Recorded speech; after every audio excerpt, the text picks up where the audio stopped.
Imagine your eyes pulled me under, but I will wait for you.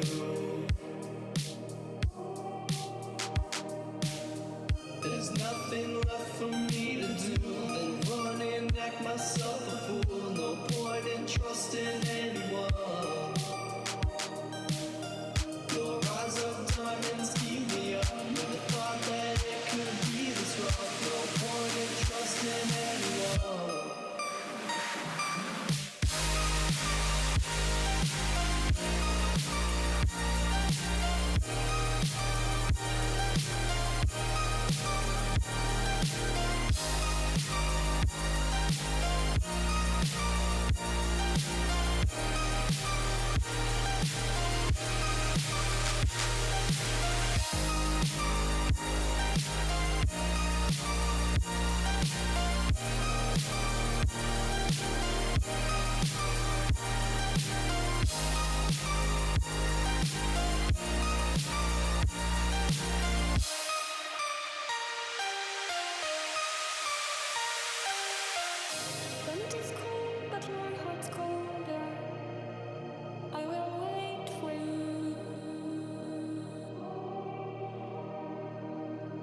Imagine your arms pull me under, but I will wait for you. There's nothing left for me to do than run and act myself a fool. No point in trusting anyone. Your eyes of diamonds keep me up with the thought that it could be this rough. No point in trusting anyone.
When the night is over, my life is over. 'Cause I start thinking again about our time together. When the night is over, my life is over. 'Cause I start thinking again about our time together.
start thinking again about our time together.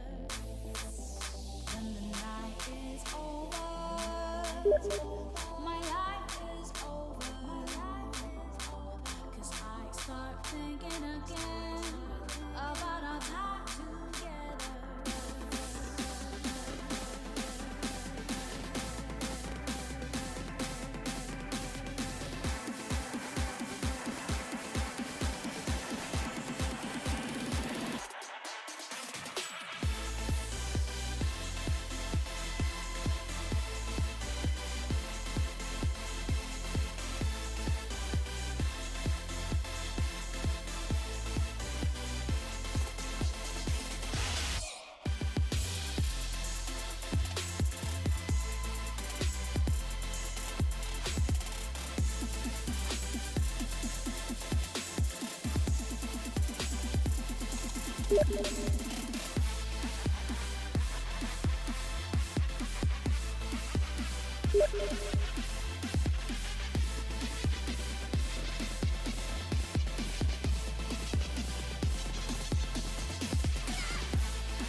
Day has passed like a hurricane to my heart, till you're far away. See the lights on the other side. I'm going to get there and hope we will meet there.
voice that carries them has kept me astray.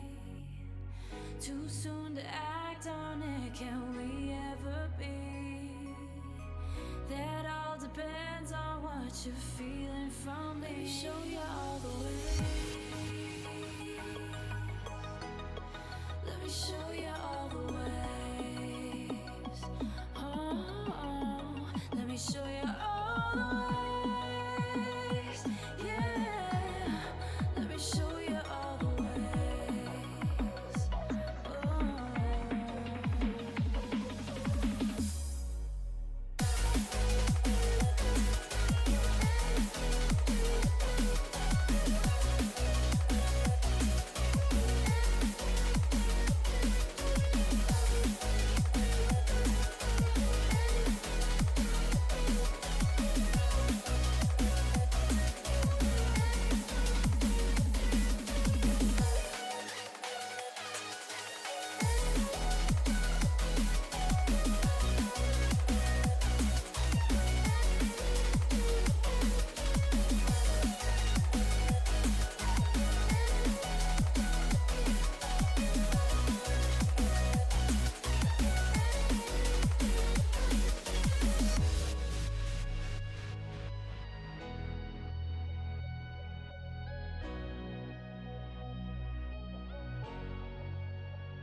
I have been taken by the words that you say.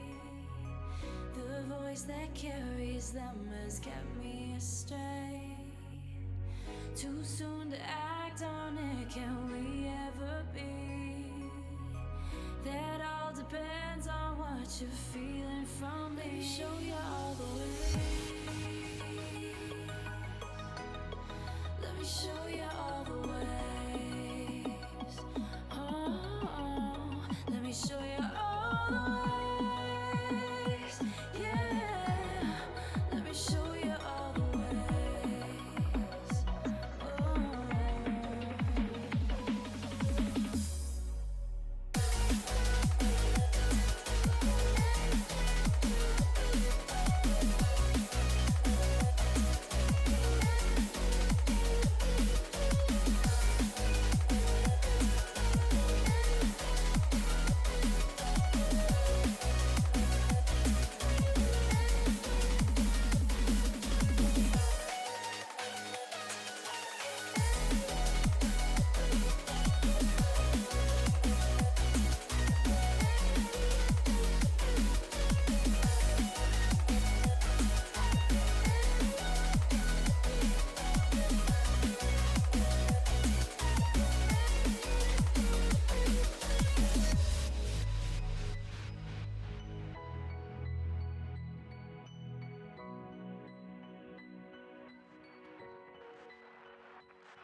Sound waves reaching the microphone are changed into impulses of electric current.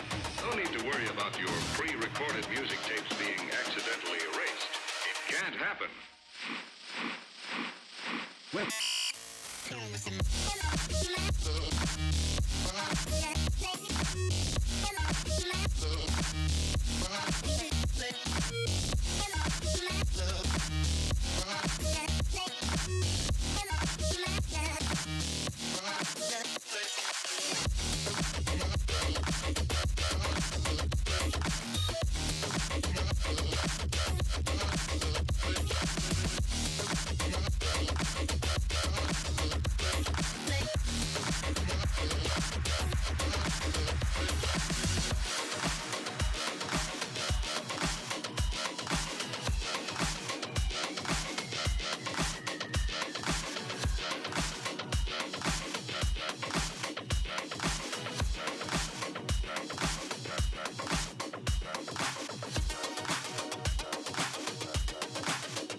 Why do I get myself?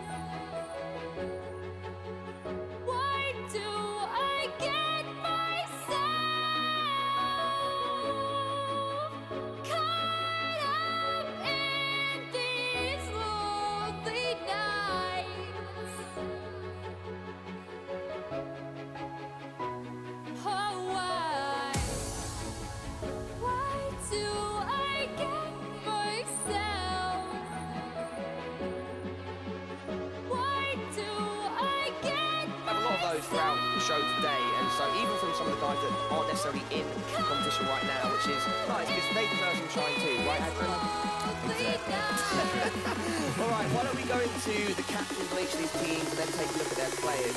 Adrian, have you had a chance to kind of like look at how Team Poland started off this competition? Because they were looking very, very strong.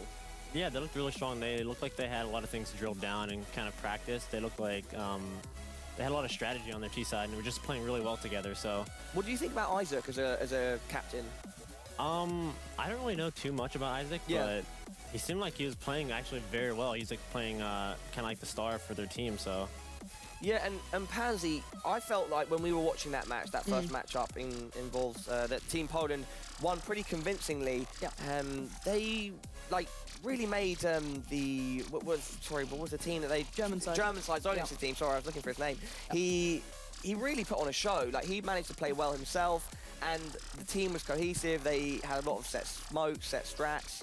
Yeah, just to follow on kind of what from Dren said there, if you looked at the cash game they brought out, their T side, they had set pieces towards A that weren't just like, you know, I was kind of making a joke that they were doing just like, you know, default smokes away on their prep video, but they weren't. They're doing like the deeper sight smokes. Like they're actually put a lot of hours in. And talking to Isaac, these guys practice against teams like Virtus Pro. Yeah. Like they went pretty keen. Like, I'm just going to ask you a question. Yeah. Like, did you get any practice anywhere similar to that with your guys? Or like, 'cause these guys would seem like they went all out. Excellent at French kissing. Willie, Do you want to try it out, Paolo? your fun fact is excellent at French kissing.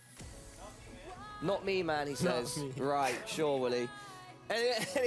Anyway, back to Adrian. Yeah, sorry. Yeah, sorry.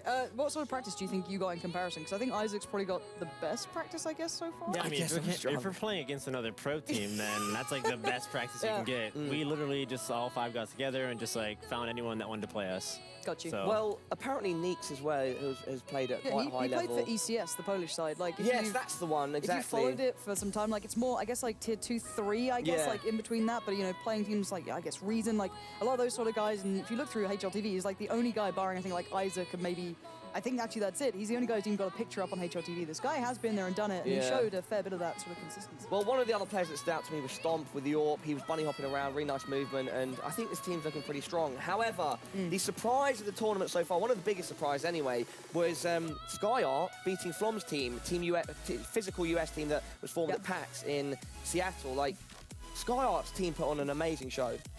Yeah, I was super surprised to see how well they did because like he came in and we were all kind of sat there going, well, he doesn't have CS experience like any of the other captains. Even Isaac, maybe known as a CS player, but he's certainly in the scene. He plays a hell of a lot. But Sky was like, well, what can he bring? and the other 4 guys brought incredible form. Maka and I think Shaka were outstanding at opening kills. And like, bring it back to you though. Did you think you built your team around what you wanted to do as an in-game leader? Because surely SkyArt can't do that. Do you think they can have a bit of difference there? I'm not sure, but I really liked how SkyArt was just being super confident with whatever he did. He would run through a smoke with a taser, you know, just try to make big plays, and he was not too worried about, like, you know, making a mistake. And he actually played super, super well for them. So. Well, there's some rumors that are starting to circulate that SkyArt was actually quite high level, like reasonably high level in Source. I don't know. We need some clarification. And then you were saying you might remember his name from COD 4. Yeah, that was a different player completely. Can we just like clarify this once and for all? Willie, did you play Source? Did you play Source, Counter-Strike Source? 1.6 But you played only. 1.6 at any sort of like reasonable level? I don't Okay, know, yeah. They're saying. So, Willie, please repeat that because you're on camera now. So, what level did you play at? Oh, well, I was bad. No, I was decent. Were you on a team and stuff? And No, bad was bad, yeah. he was so. He sees. I don't know, like, I've been holding things back. This guy's coming.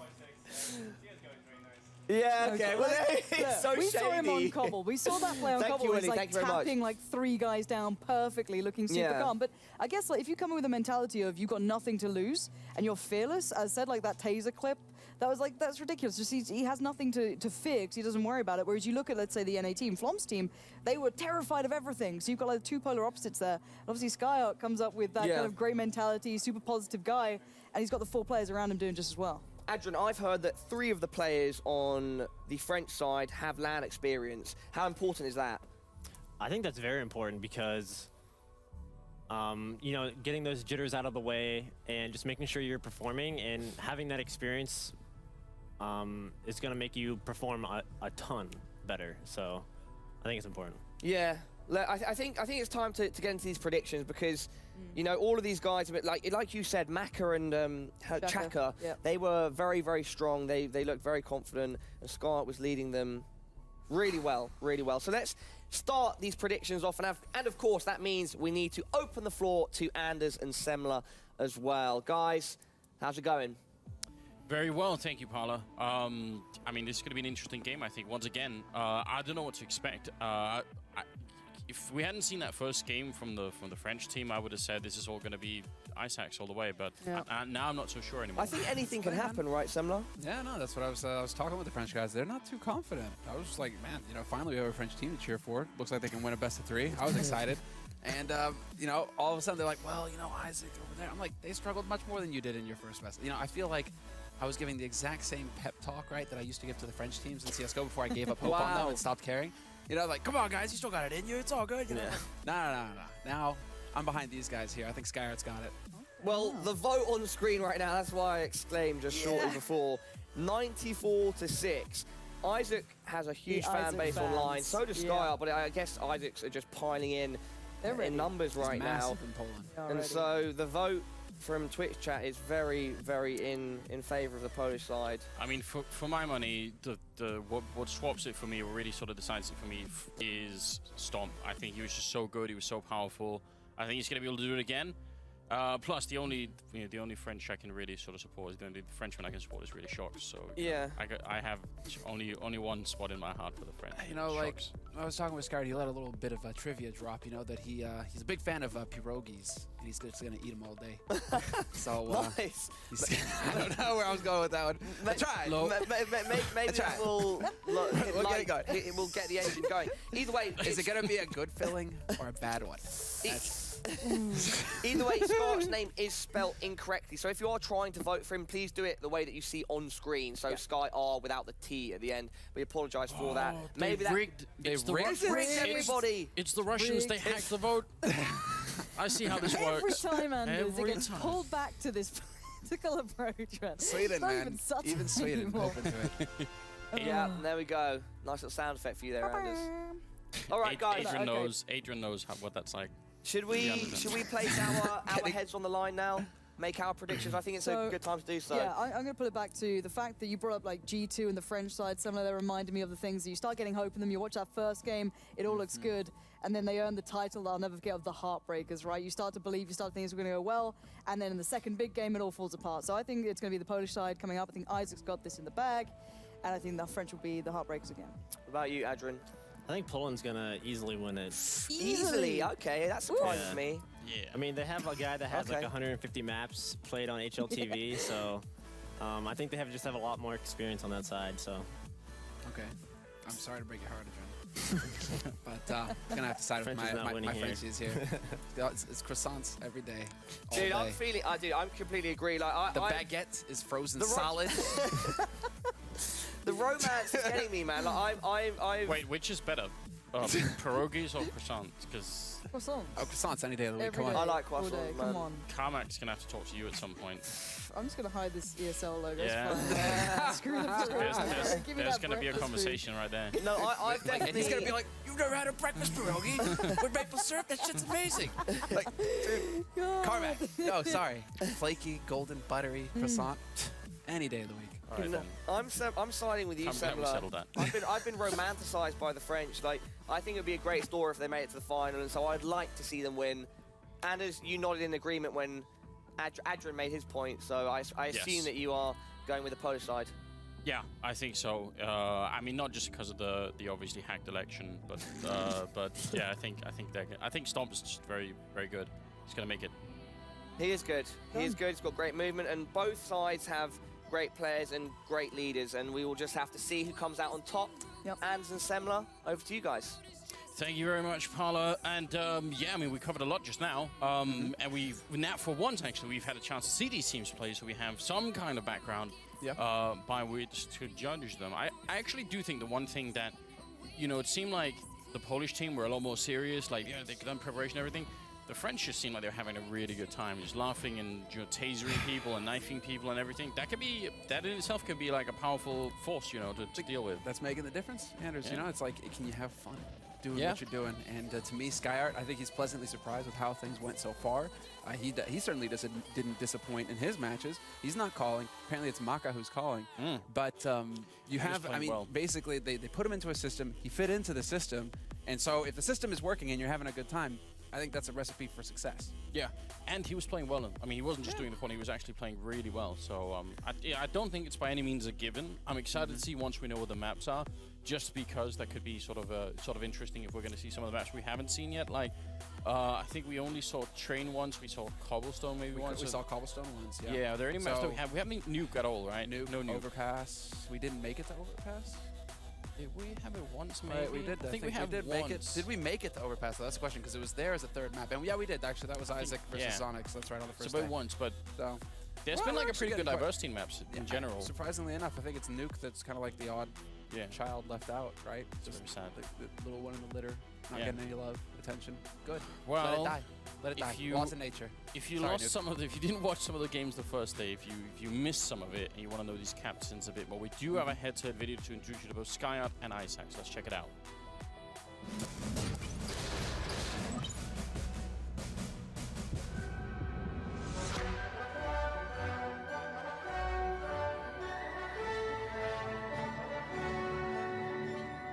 We feel good, but I think we should play better. We have some miscommunication on the team, but we managed to win, so it's good. Already a very aggressive start from the CT side, trying to push up, but it's Sonic's to go first. Kill Trash Hero going down, looking for the triple. The bomb is dropped up there. Oh, what a shot to take down Drin, and he's looking for more. Can he get the quad? He gets the headshot on the move.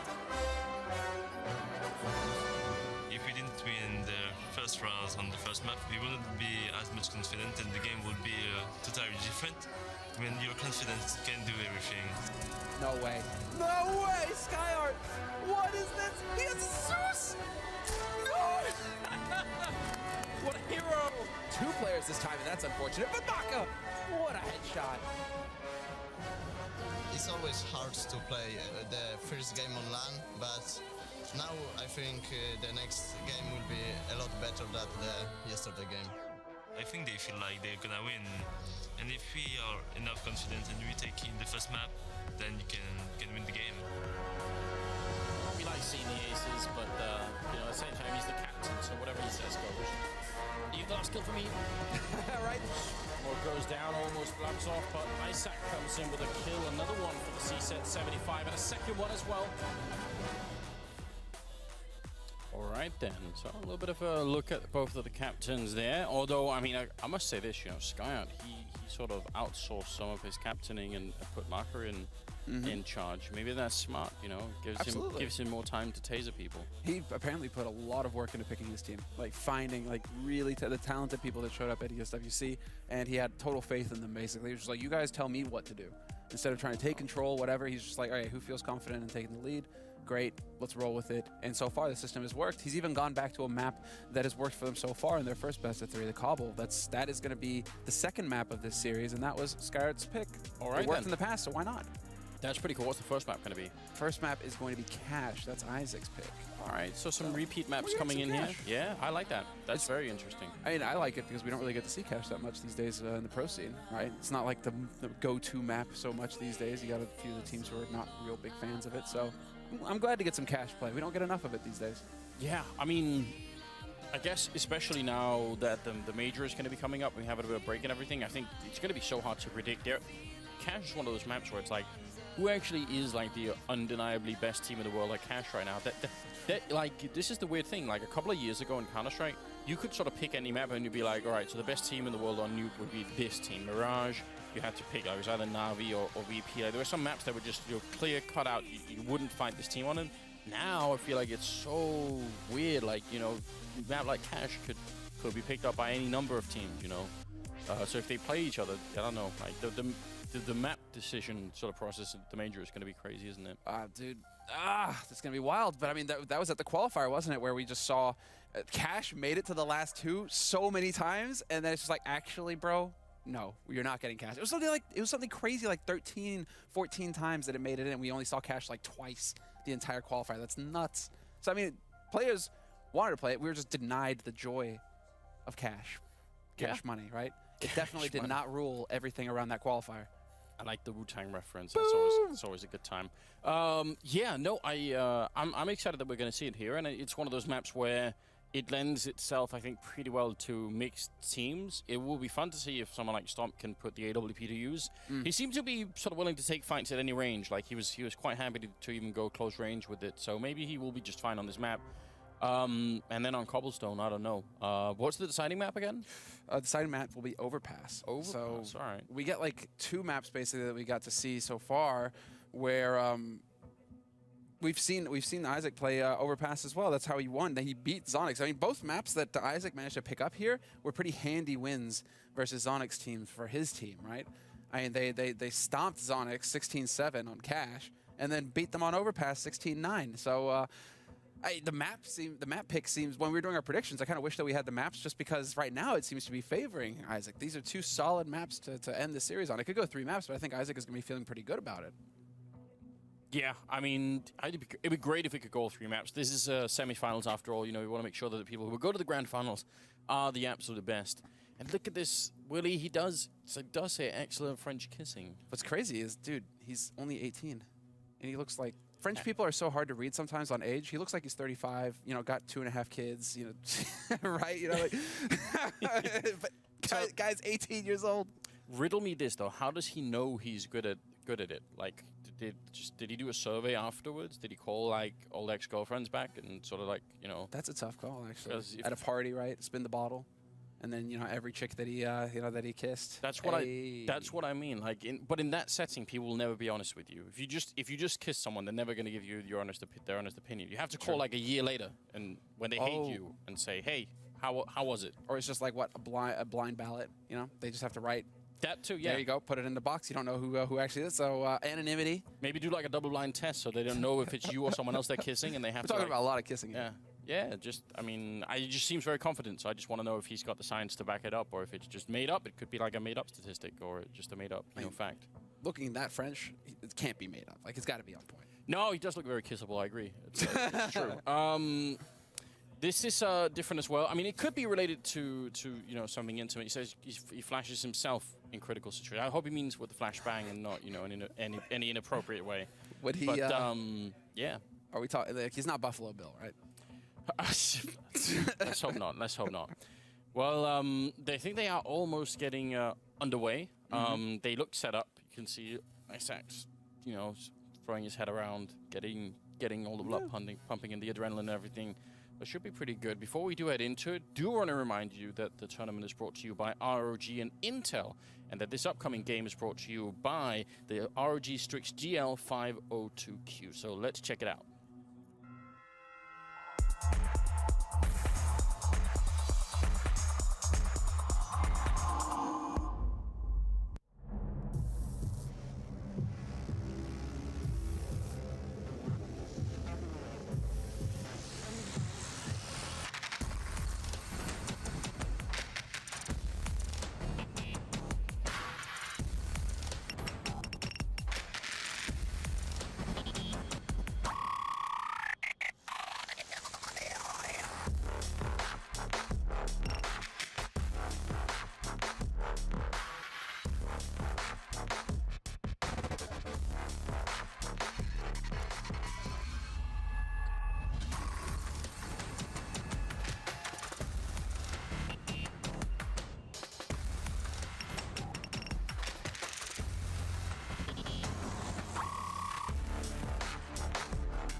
All right, then. We are ready for it after a cool commercial. Coming right into the game. First map coming up is going to be on Cache. No Australians playing anymore. Nope. They lost. They lost. I mean, this has been a pretty brutal tournament so far for, like, English speakers, you know, first language, mother tongue. There aren't any of them left. Get out. Yeah. Scrubs. The British were never represented in the first place. The Americans had two chances, and they still didn't make it. Yeah. And then the Australians certainly didn't make it. They just a real tough break. Yeah. But, you know, Sponge, man, he was really hard on himself. You know, he tweeted immediately afterwards, you know, this is why I retired. I was like, oh, no, Sponge. I think he's going to be just fine. He can get a chance to enjoy Stockholm, you know, go check out. It's a beautiful city, especially now that it's snowing all over the place. It looks so good. I love it. This is the most snow we've had, I feel like, in years. Like, it feels like a long time since we've had, like, good, like, nice fluffy snow as well. You know, Actually, really thick. To get to the studio, I actually have to shovel snow out of the driveway to get out. Otherwise, I'm not getting out of the house. Yeah, that's what I'm saying. Crazy. I have to, like, leap over. You know, I love it. They have those banks of snow, right, that the snow plows make. Yeah. Gotta, like, climb over it to get towards the sidewalk, right? I love it. It's excellent. All right, well, we are heading into Cache now. If you're just joining us, a big welcome here to the ROG Community Challenge. Join the Republic. It is going to be Team SkyArt versus Team Isaac here. The Poles versus the French, and it's a best of 3. This winner is going to go to the grand final. That'll be tomorrow as well, in case you guys are wondering. Let's see. I mean, both these teams have shown more promise than maybe we thought, so it'll be interesting to see who's going to make it out on top. Looks like a very fast execute towards the A bomb site with 3 people coming out of Squeak. And Eleanor in the corner, he's going to get run down by Le. Already a good start here for the Polish side. Yeah, look at that. And then they go for the flank as well. 2 players pushing very rapidly for Team Isaac towards A main, looking exactly to catch any kind of rotator, somebody trying to go for a backstab, any sort of thing at all. But SkyArt being a little bit more direct in their approach. SkyArt actually getting caught out of the open. He's taking shots, but you just can't kill this guy. Le, however, will take down his teammate Slice. That's the second kill for Le. He's just going ham. And Luli Guzman takes down Maka. Finally, there's a kill here for the Frenchman, but it's not enough. Chaka just gets rolled over. I mean, so many things worked out incredibly well in that particular scenario. The fact that they got the kill on the guy on the bomb site, but they went back to mid and boosted. Imagine how hard that is to deal with if you're trying to retake the bomb site. So just love everything about that scenario. And why try and make things complicated, right? They got the smoke down so that they couldn't get easily shut down from highway or from truck. And once that smoke was down, they just ran into the site, and it all worked out pretty well for them. Well, let's see. I'm curious to see if there's going to be that. I mean, this has been the trend this entire tournament long. We've seen 2 days of best of 3s and the anti-eco round. It's just this Achilles heel for most of these teams, being able to lock down rounds that they have an advantage in. I mean, they don't have the system fully thought out, but it does look like so far, Izaku, they're going for a default sort of play, and this is not something that I'm like a huge fan of when it comes to anti-ecos. I'd much rather have the death ball where you're all together supporting each other, backing each other up, instead of at risk of getting picked off one after another. If Maka could have just hit that shot, the timing would have been perfect. He would have proved my point. Yeah, you're right. I mean, you end up giving up rifles potentially. Someone gets a rifle and they have armor and everything's bad. But there was a stack going on at the B-bomb site, so bomb will definitely go down in A. And Team Skyard, I actually think, yeah, they should just set up and look for exits if anyone comes towards T-spawn. But otherwise, save these, save the armor and save the pistols here. That's absolutely fine. Yeah, the only thing that they're risking right now is Stomp heading out with the UMP, and he is going to get caught eventually. Wow, long range with the CZ from Slice. That's some sick aim. Slice, I mean, the CZ isn't exactly an easy pistol to hit long-range shots with. Definitely not what it's designed for. No, but there are some players that will do it really well. Like, you know, I mean, at a pro level, someone like Flusher, for instance, it's horrific to watch it. But yeah, it can really work if you just know what you're doing. Caught out in the open here. Le willing to take another fight. Eleanor will take him down, so still a bit of an expensive round here for Isaac's team. See if they can clean it up. Looks like they want to try at least next. Gonna go for the spray with the UMP, but it gets taken out. So overall, just a pretty good round there for CT side. What, 2 kills, plus they keep 3 guys alive with Kevlar, with pistols? I mean, that's actually a pretty decent situation right now for the CT side. Going into this next round, they're going to have a real shot at inflicting even more damage here to Isaac. It's going to be interesting to see if Isaac exactly, like what they decide to invest their money in. 2 SMGs, 3 AKs. All right, so they aren't fully committing to this round. They know it's still going to be a round of eco.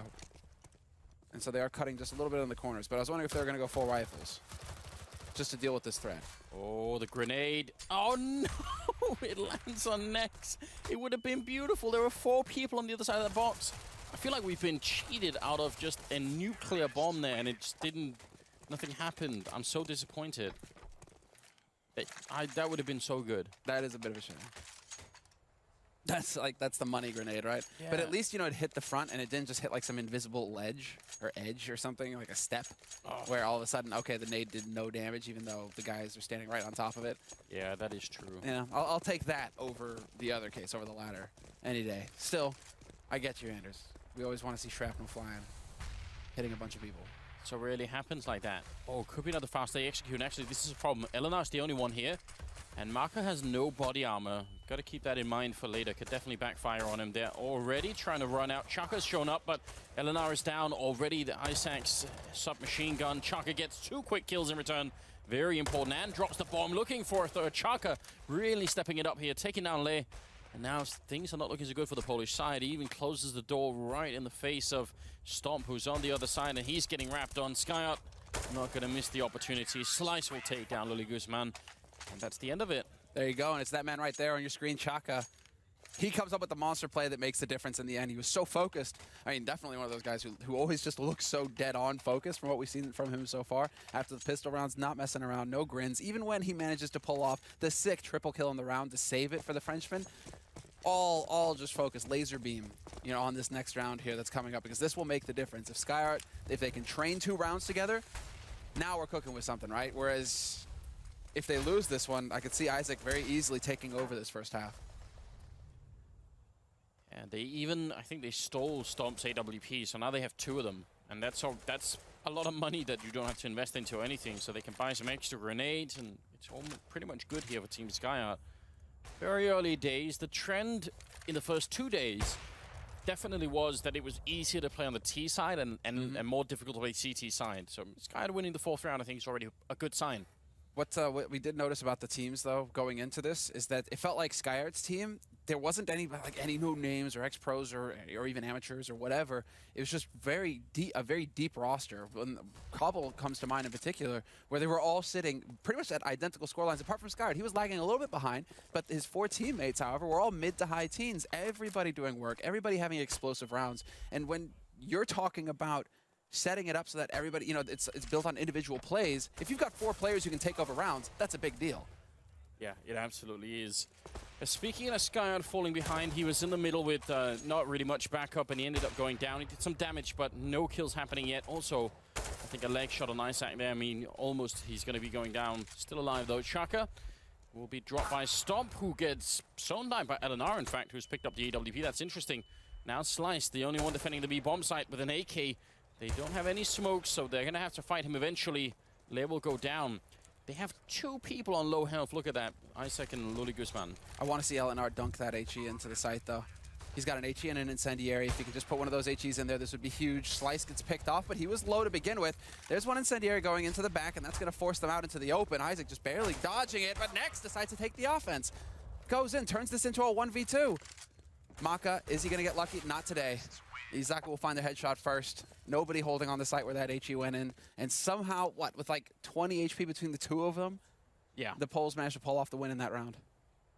That's incredibly close, but they managed to make it work anyway. And obviously, that's a little bit bad news for the French side. Going to reset them pretty early on, even though they won that round and they stole the AWP. I'm not sure if it's worth it for them to force too much into this round. I think you should treat this almost opposite as well. If, like, normally maybe you would try and just buy up. I would say because the CT rounds are so hard to come by, just try and get as many full buy rounds as you can, and just don't go so much for the half buys like they've been doing for a lot of the tournament so far. Well, looks like we have a quick technical timeout here, guys. I can see Maud rushing out into the open, so it should be solved pretty quickly here. But this, hopefully this doesn't slow things down too much, because I do want to see that the Frenchmen kind of get back into the mood here. They don't need to dwell too much on that last round. They just really need to bounce back into it. You know what we discovered in the break, thanks to Twitter, that actually Skynet is 28 and not 18. That's right. There was a typo that someone made. We'll hang him later, don't worry. Yeah, I mean, that does make a difference, I think. For one thing, you have to assume, well, you can't be sure, but it could mean that he has, you know, like, basically more raw data to go off on the kissing front, you know? Just I was wondering where you were going to go with this. Yeah, you know, the sample size is going to be much bigger. So much bigger, more right. accurate in that sense. More parties. Assuming that he has done extensive follow-ups. Club life, extensive follow-ups, you know, over a 10-year period. Well, probably a little bit more. I mean, he's French after all. So, I mean... That's what I mean. Year of the Dragon, too. Oh, there it is. All right. Year of the Dragon. This man is a conqueror. Conqueror of kisses. I mean, if any ex-girlfriends of Skyets happen to be watching, tweet at us and we'll find out. You know. Maybe we can do our own research. Actually, this came to mind though. It could also be a trick, you know. It could be that he says he's great at it and people try and prove him wrong. So well, let's find out. You know, I'll kiss you and then you know maybe it's like a trick. I mean, Anders, I think only us, we can be like the real judges of this. Should we like go and ask Skyard in a minute? You know, just go, hey, downtime. We've been having this debate. We got to get to the bottom of this. What if we have Parla kiss him? Because I feel like they're getting along pretty well. They kind of know each other already, so it'd be less awkward. And I think that's the approach to take. It is true, actually. They do know each other. Plus they have that history. It would be funny. ESWC. I'm just saying that kind of fact is one that it sort of raises more questions than it answers, really. You know, if you're left wondering, how does he know? They're both YouTubers as well. Yes. And I have to be honest.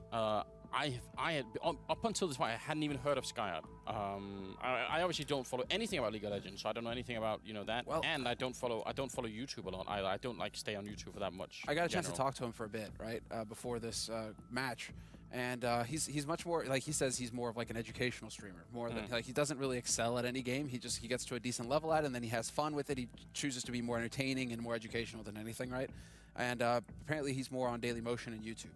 That's maybe why we haven't heard of him so much. You know, Twitch being pretty much like the hub for gaming streamers and content creators and all that sort of stuff. Yeah, as far as I know, Dailymotion is pretty big in France as well. So yeah. maybe that's the reason, like a regional local thing. And he doesn't do an enormous amount of CS either. So that's another reason why maybe he flew under the radar. Maybe that will change with this.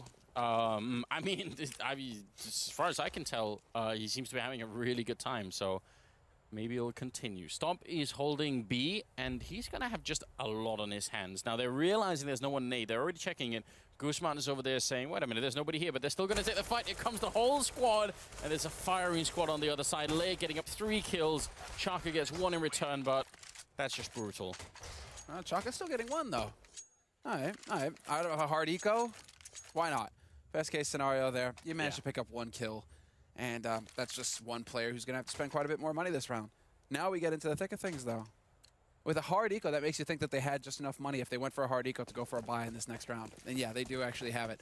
So 4 rifles, the AWP on Maka, he had a surprising amount of money, actually. And it's going to be the same smoke used by Isaac towards the A site. There's the blocking smoke that's become pretty standard towards B. You get that down, it blocks off checkered, blocks off the main entrance to B halls. But there's a wall of smokes, and Lily Guzman has already managed to sneak his way out to forklift. This is nuts. He can completely catch them off guard here. This is what he did last round. There was just no one here, but this is so aggressive, and you're right, catching Chakra off guard. He's not realizing there's someone right behind him, and Eleanor is going to take him out. That's a bit unfortunate, but it's still quite a cool idea. Orb set up over here. Slice going to be going down, and Nex in the middle with a kill on Eleanor. So now things are looking very good for Team Isaac. Marka and Sky are the left. It'd be a big clutch if they can win this 2 versus 4, and now it definitely doesn't seem likely. No, it's a bit of a shame that Slice felt like he needed to go for that B Halls peak. I feel like that's where it kind of spins out of control. I mean, that doesn't change the fact that they probably would have still lost the man on short, but maybe the man on short doesn't push, and if Slice doesn't go down there. But peeking B Halls into 2 players holding Toxic, bit of just a tough scenario there. Oh, they're going to boost up on the box, aren't they? Yeah.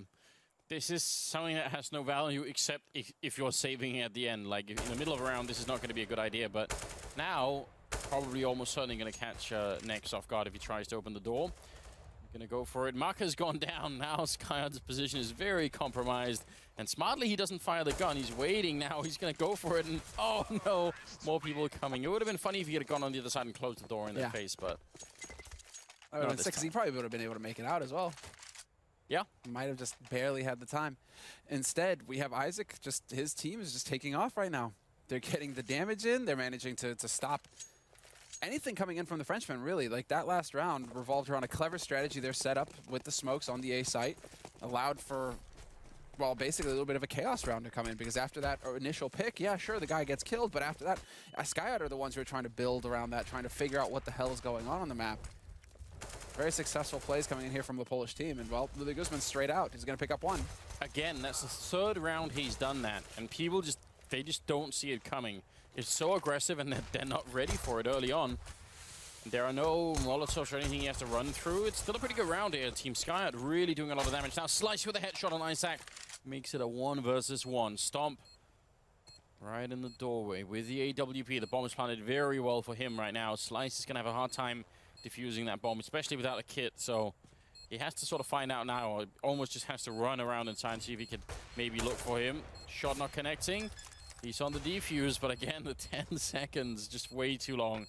Stomp gonna come in, he goes down, but I'm still not sure Slice has enough time. Might be very, very close. About as close as it gets here. Oh, maybe I think he's got it. Last nanosecond? I think he's got it. Wow. You hear the tick over, and you know as soon as it makes that ticking sound. That's very, very cool. Unbelievable. Yeah, and you wonder, I mean, I guess Stomp maybe didn't know if he had a kit or not, so he was worried that he was getting zoned out that way. But no, that's a great clutch in a round that they definitely should have won. Like, not even close. Round of eco. Like, that's a hard eco pretty much, which is P250s being bought by the Frenchmen. That's a big upset win that's going to end up costing Isaac and even Isaac's team one of the more experienced rosters in this tournament. You know, they're making they're struggling with anti-ecos, right? So definitely been the thorn in pretty much every team's side in this tournament so far, and we'll keep an eye on it. So I think that's going to be a big reason why some of these matches are a bit more close than we'd expect. Right now, we should be looking at a 7-1 scoreline for Isaac, but now Skyard, they get a second chance. They've done a lot of damage to Lily Guzman as well at the beginning of this round. Yeah, for once he couldn't make the run into main. He got stopped, so let's see if they can find a way in regardless. They're playing a decent enough default, though, Team Isaac. They're not forgetting about the potential B push. They're holding middle a little bit, too. They're making sure that the French aren't going to throw anything weird in there. Marka going to be going down. That was a headshot from Stomp with the AWP in the middle. Pretty good shot, and Chaka will take one in return. Stomp, is he going to realize, actually, the boost coming in, helping out. Good shot. Perfect timing. That really puts Skyard in a bit of an awkward spot now. Because where did they go? They're down a man. They're very low on utility.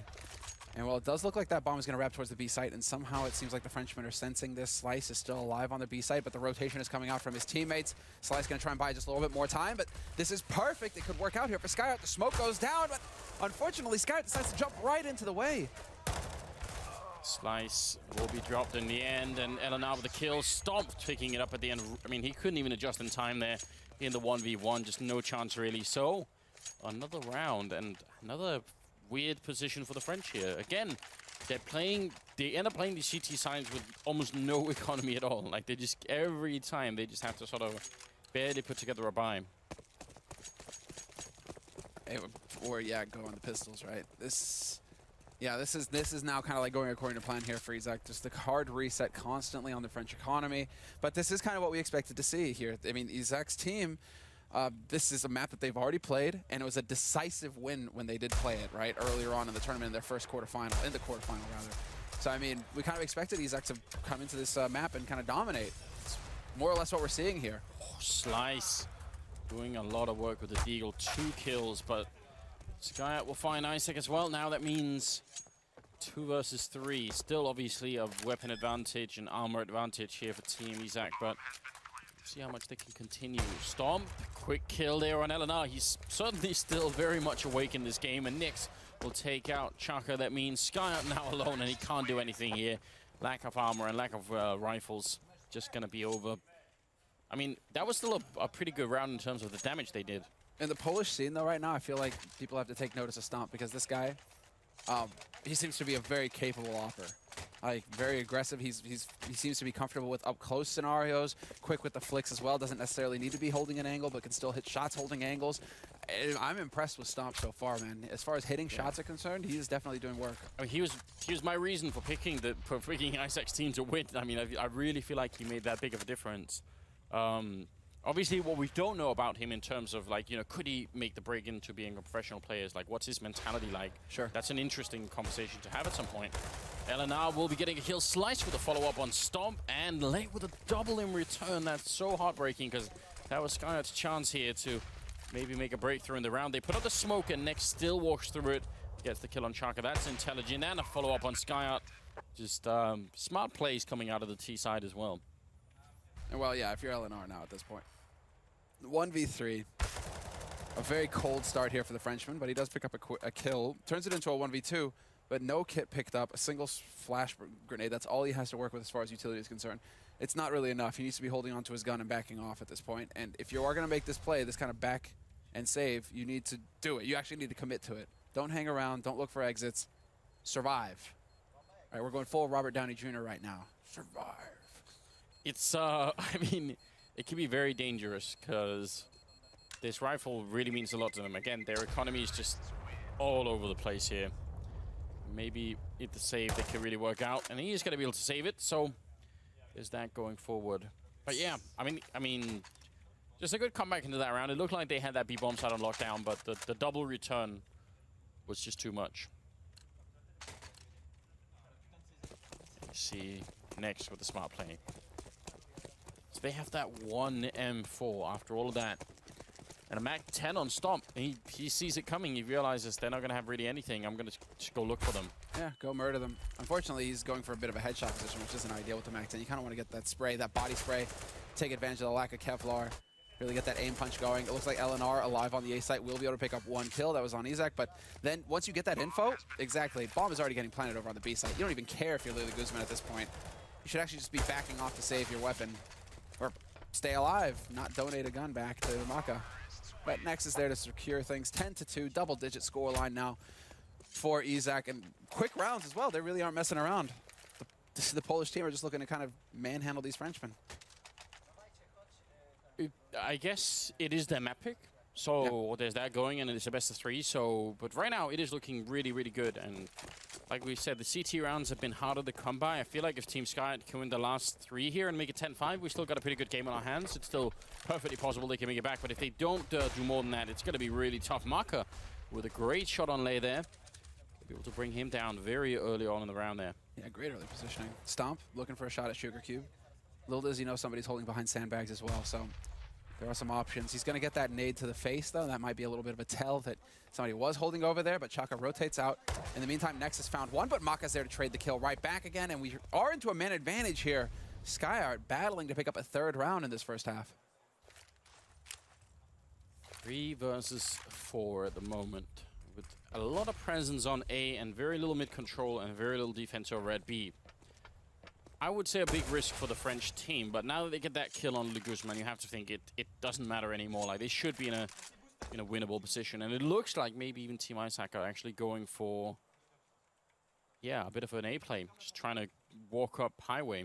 That is certainly going to get them killed. Stomp is still alive. I still have hope. Still have hope for the Poles. Maka is going to take down Izaku. That's the bomb dropped as well. Maka would have heard that. Oh. He doesn't actually overextend either. I love it. Maka with the patience. Could have gone for the peek there.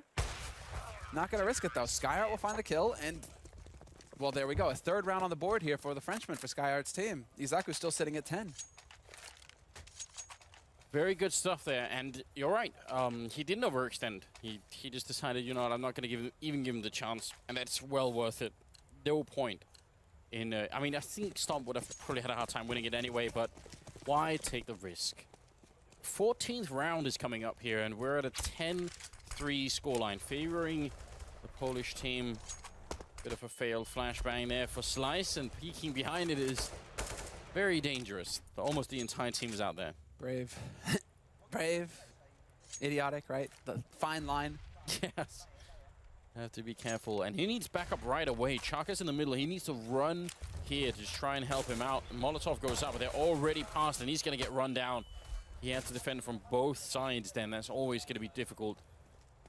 Now the bomb is down, and it's the 14th round, but do they have the economy to lose this round? Guzman, and now I think he needs to fall back and save.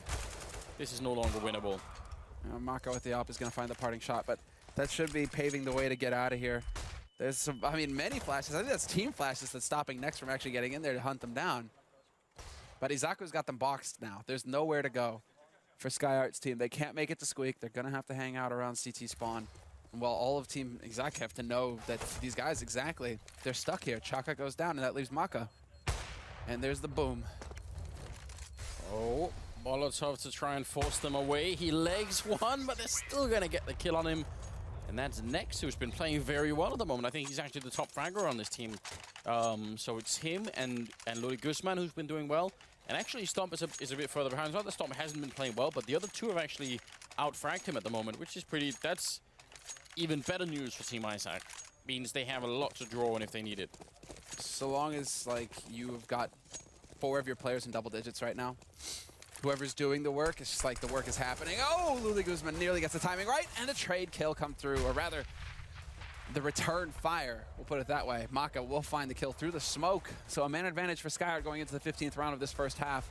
11-3. Izaku's team just looking real solid right now. Massive lead for them. And well, SkyArt obviously desperate to pick up a 4th round, but it's not looking good. A blinding shot there from Nex to bring it back to a 4-on-4.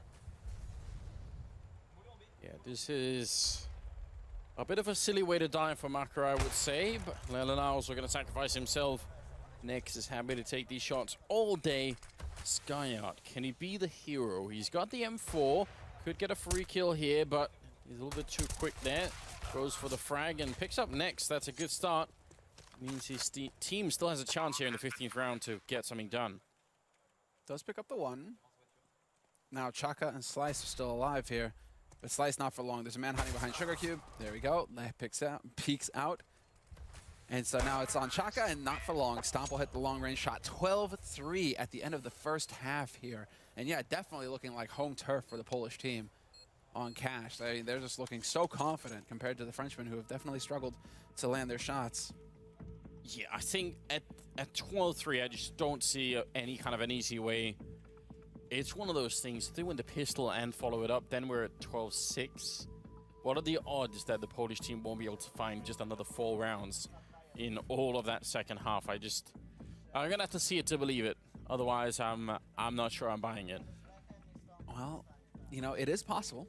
Just ask SkyArt to not get the 4 is what I'm getting at here.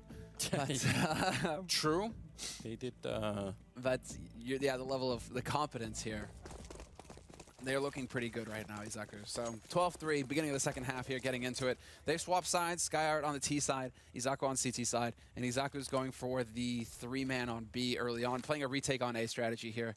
They're actually pushing aggro B halls as well. I love it. Take the fight to him. The French are seeing it coming. They're reading this incredibly well. This is going to be... They're going to be completely outplayed here. Looking for a kill, though. And it's going to be a headshot from Lei.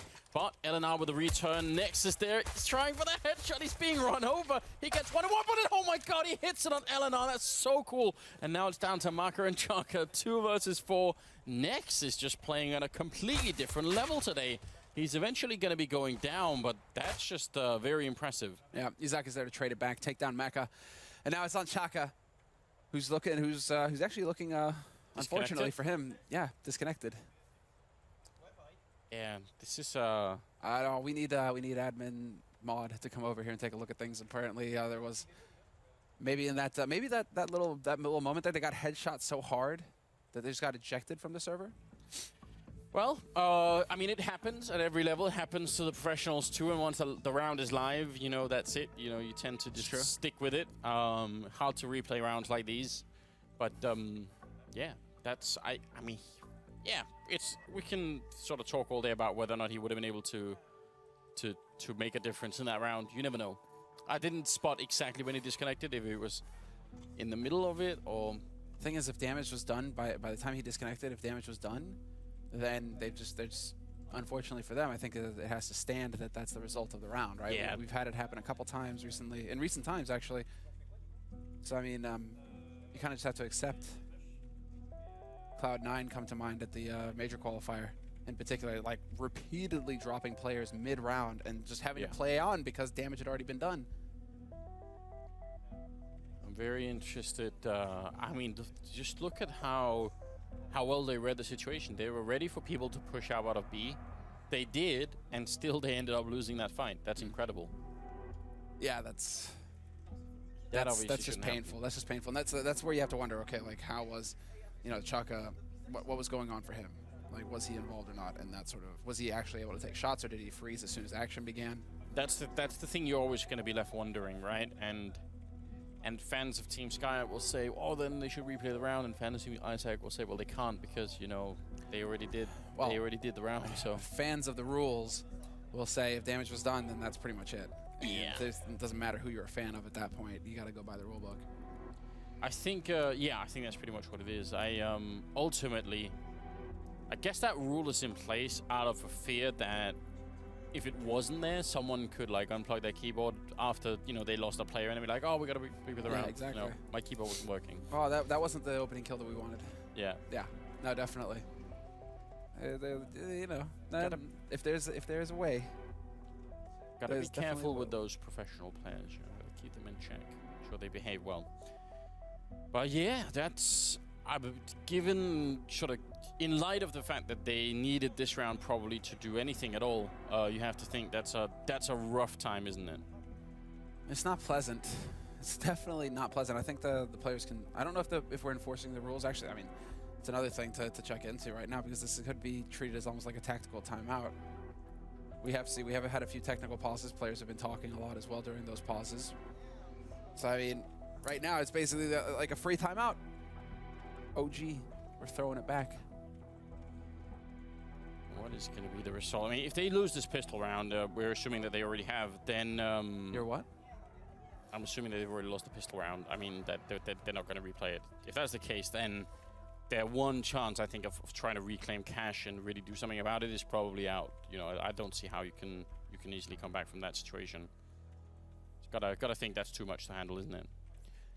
It's whether they can determine or not. If you're watching a replay, if they can determine or not whether or not he had DC'd before damage or not, I think is what it's going to boil down to. If that first headshot, I mean, we saw the lag, so was that the moment, right, where the headshot comes through, and then something bugs out, or what? There's questions there that need answers. So he was still in the server. It's not like he dropped from the server either. He was still in the server. So that's what is actually a little bizarre about it. Okay, so I think we'll find out exactly what the rule says. We'll have someone out. Okay, I think they're going to replay the whole round actually. We are going to replay the round. Yeah, so that might just be in the interest of sort of fairness and fun, you know, just to try and give everyone a good chance of doing it. Obviously, that means now that you know that they were stacking B, or you know that they're pushing aggressive, you're going to try and play around that. It's going to change up the entire thing, obviously. But the Frenchmen are happy about that, I suppose, just because they ended up losing the round. I think it's going to be a bit frustrating for the Poles here, considering their push was successful and they actually managed to lock it down in the end. So. The only conclusion I can come to is that he DC'd before there was first contact, and so yeah, that could very well be the case. Yeah. So playing pistols on cash. The round that we saw out of Isaac was pretty cool. Where they just charged the A bomb side, right? This seemed like a more complicated round coming out of the Frenchman. I, for one, think it's better if you're playing with this kind of a team, just try and keep it simple, you know? Rush A, rush B, obviously rush B, you know? Go for that one. Interesting. All right. Well, I think we're ticking back into it. We've got the restart here, 12-3. And, well, now we get into the thick of things here. It's rinse and repeat. No, not so much. Izaku not playing for the A retake this time around. They've got 2 players over towards A, and it looks like they want to go aggro A main instead. I like the little tower they've built outside of B. That's it. That's a great way to try and start. Just in case that Isaac's team was going to do something similar, they've got that locked down. But another round here for Skyot where they start very slow. They don't want to throw anything away. The pressure is mounting. You saw what happened in the last round. You lost. You definitely want to try and figure out a solution here to win, because you don't really want to be giving up this first map without a fight. I mean, it's going to be an incredibly difficult comeback on your part, 12-3 at the beginning of the second half with Isaac in the lead. But you know, you never give up hope in a game of CS. You can always make a comeback. So Skyart now, they're looking for that pistol round win. They need to get Isaac down onto the CZ75, even though he was a beast with it so far. Isaac, that CZ, it's been doing work for him. Waiting patiently. We're down to 40 seconds, and the bomb is still in the middle. Now they're finally going to start to engage across the map, but I mean, there's very little time for them to make any kind of a breakthrough. This is scary now. If they don't get the first kill, then they could just run out of time entirely. 30 seconds, and finally someone's going to go and pick up the bomb here. This is just way too close. Actually, it's 25 seconds. The bomb is still in middle. Elenado will pick up a kill on Lei, and that was the only guy defending the B bomb site. Now they can go and get that bomb down. It's going to be close, but still, they will manage it. So somehow they found the one way that worked. Oh, Isaac, can he deny it? Yes, he does! The big hero play. 2-on-3, now a 1-on-3. Lula Guzman, the only man alive, but with 4 seconds left and no bomb plant, he needs to stay alive. 2 seconds, 1 second, and they've done it. Didn't change it in the end. Insult to injury. He kills Maka after the clock. Now, that's some real captain play right there. Just charging in and making it work. Very impressed. That must have been the last second of the plant as well. It's so close. And then the fact is, it's because it drops down that the guy on the bomb side has a hard time picking it up and planting it. Unbelievable. Well, you thought the first round that we replayed was painful for the French, and then they go into that. It's like they get to replay it only for it to be even worse. Lei gonna crouch walk with the UMP, get a couple of kills there, and next will follow it up.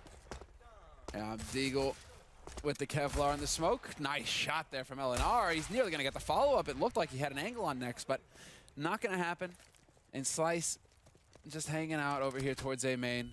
And they actually don't realize it until afterwards, where Stomp is going to go pick up his first kill of this round with the UMP. So bonus $600 going into Stomp, but next, powerful round from him.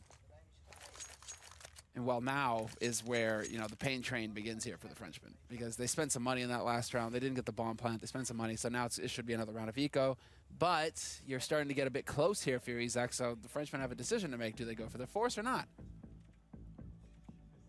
I mean, when you're this far behind, I would say just go for the force. Definitely just go for the force. Did we? Oh, there he is. I thought he'd just actually been, you know, straight captured by a UFO or something, you know? He disappeared. Just, you know, abducted, beamed out of the studio. Mm-hmm. That was eerie for just a moment. I was worried. What would happen? How do you settle that if you lose a player in the middle of a tournament, you know? Yeah, actually, that's a good question. I mean, I was going to go like, well, Threat isn't here. But then again, they had lost Pith before the tournament, so it didn't really matter. They just had to swap him in. We don't really had that, have we, where like a player got injured halfway through a tournament? Yeah, someone goes to the bathroom in like halftime, and then I they guess get kidnapped. They just get kidnapped. They're just out. I guess Dupree. Yeah, but that was even before they started playing, wasn't it? Like, he never got to play. Yeah. I'm talking like literally in the middle of the game. Oh, in the middle of the game. They We never they had. just disappear. Yeah, let's never have that as well, please. But you know, that's But yeah, I wonder. I don't know. I can't think of anything off the top of my head where it's like a player like something happened to them mid game, before, after a game that didn't permit them to go on with the tournament. Maybe you put them in the round, and you're like a teammate buys for them on their keyboard, and then when someone dies, they can go and sit down and play. They sort of swap out. So you have like a bot standing around. Maybe that's the way to handle that. It seems to be so. It was Chaka that sort of tapped out during the first pistol, right? So maybe there's just like some issue that is repeating itself, the same one.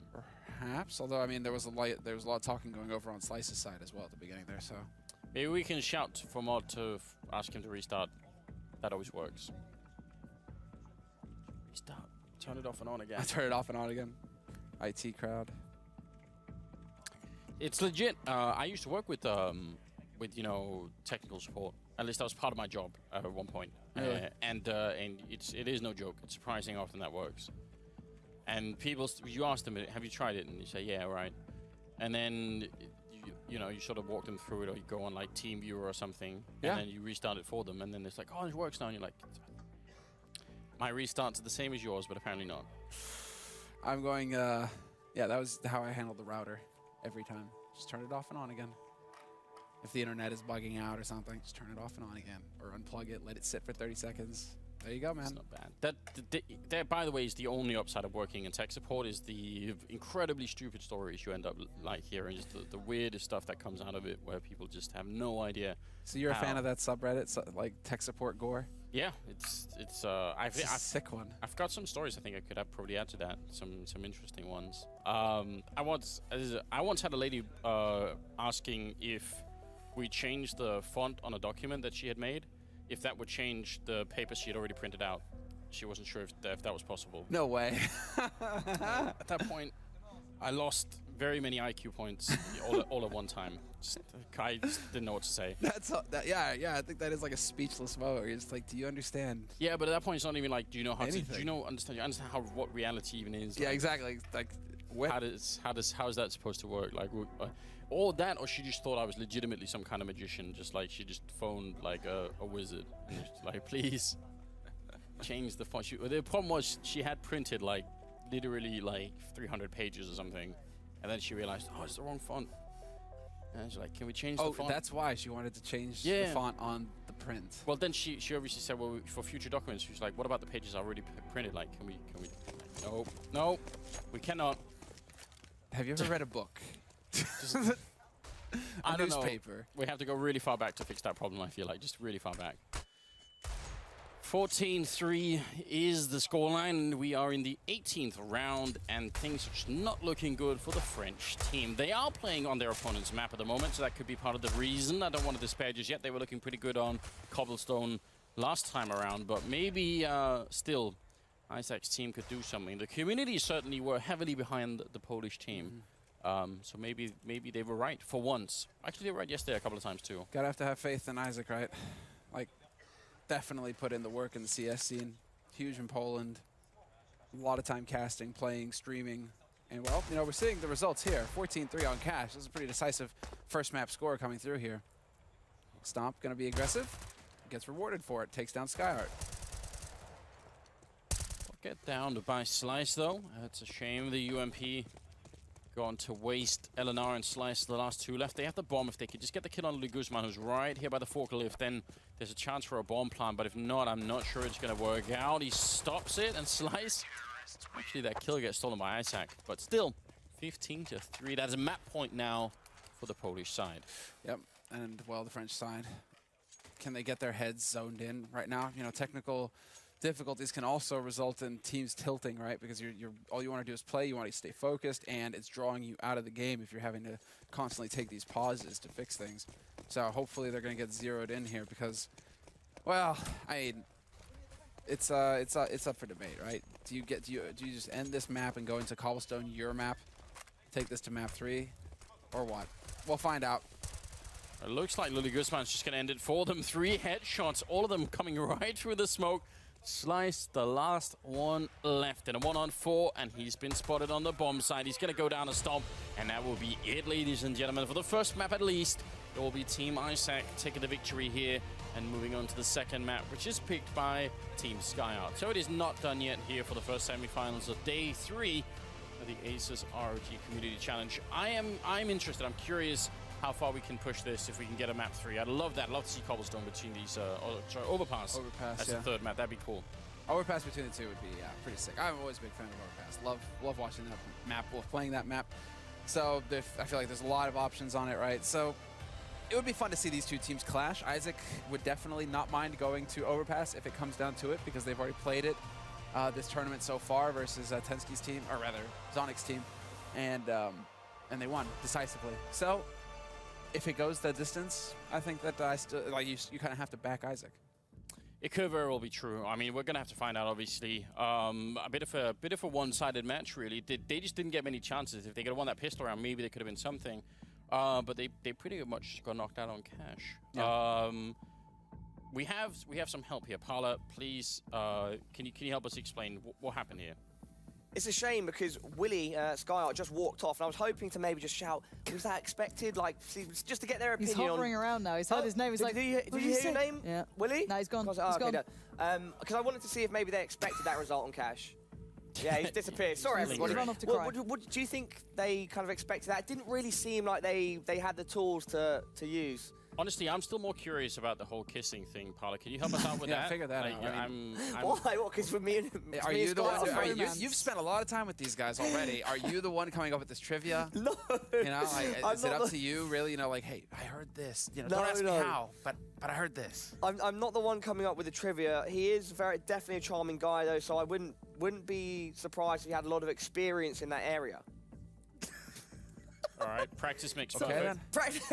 Hans, what are you implying here? I'm just genuinely curious. I'm objectively disinterested, but you know, just. Of course. Well, I don't have the answers right now. The technology just isn't there yet.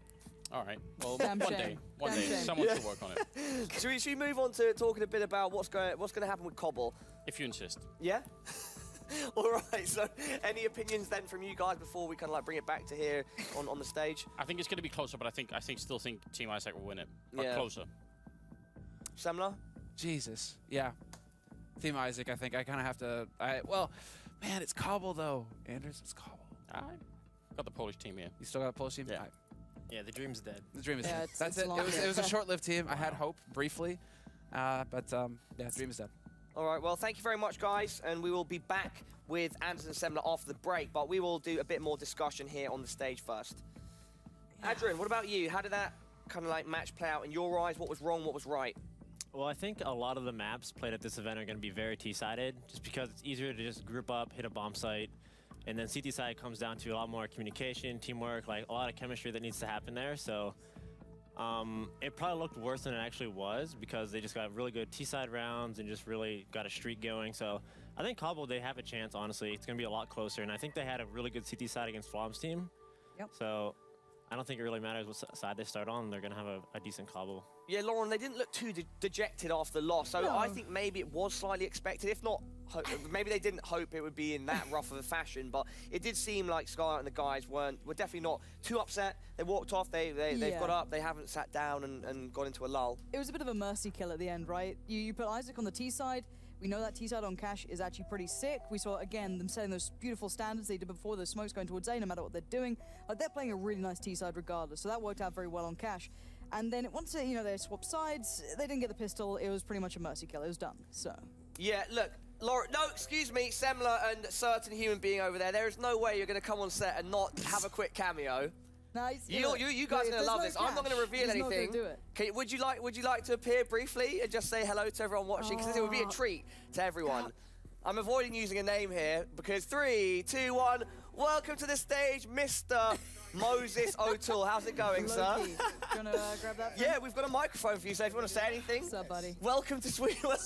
Sweden's great. Yeah, I'm all bundled up here, ready to go. like it. Surprise guest. I knew that you were around town. I was but trying to be casual, trying to be low key. Okay, He's cool. even hit the bald head so no one can recognize him. Yeah, exactly. Like, normally that's the first thing you see. I don't even need to wear a mustache. I just put a cap on. That's the secret. That's it. Yeah. Well, dude, it's good to see you. Yeah, What are you you up too. to in Stockholm at the moment? You're here for On Fire, I Yeah, believe. we have a piece of content we've been working on for a couple months that I'm here to. The busy schedule hasn't let us finish it up, so taking a little bit of time to just finish that up and hopefully have it out either before, like right after the major, and then that'll be a cool way to kick off the year. Where can we find that content? Is it online anywhere, like a YouTube channel maybe? Yeah. What is our YouTube channel? Ooh, come on, Moses. Room on Fire Media, I think it is. Close Yeah, or enough. Room on Fire It TV or sounds something. very official. I'm sure if you guys Google Room on Fire YouTube, it'll come up or something like Yeah. that. But Jason, now you are, of course, You've watched CS before, right? Yeah, a little bit. A little and bit. so obviously, of course, you are representative of the great nation of the United States. Unfortunately,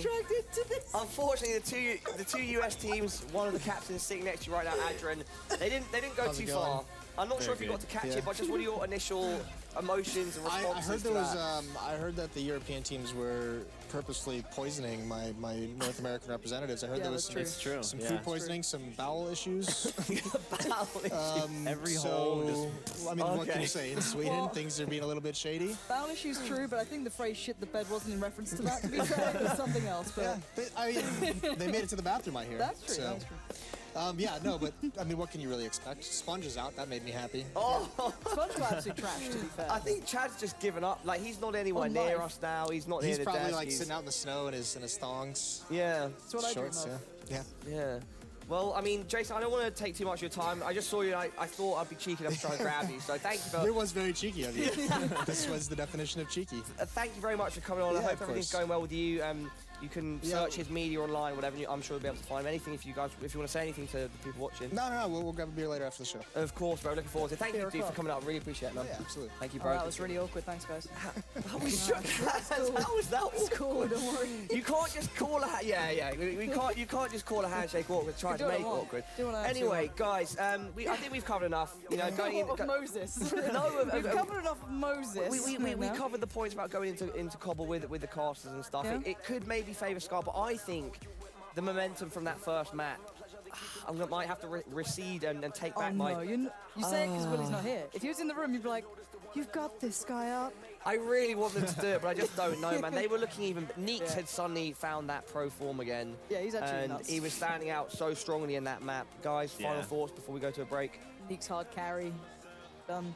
Yeah, nothing was really going for the French side at all. Even on that pistol round, I think Isaac just ran through that smoke and killed the planter, and they couldn't find the bomb.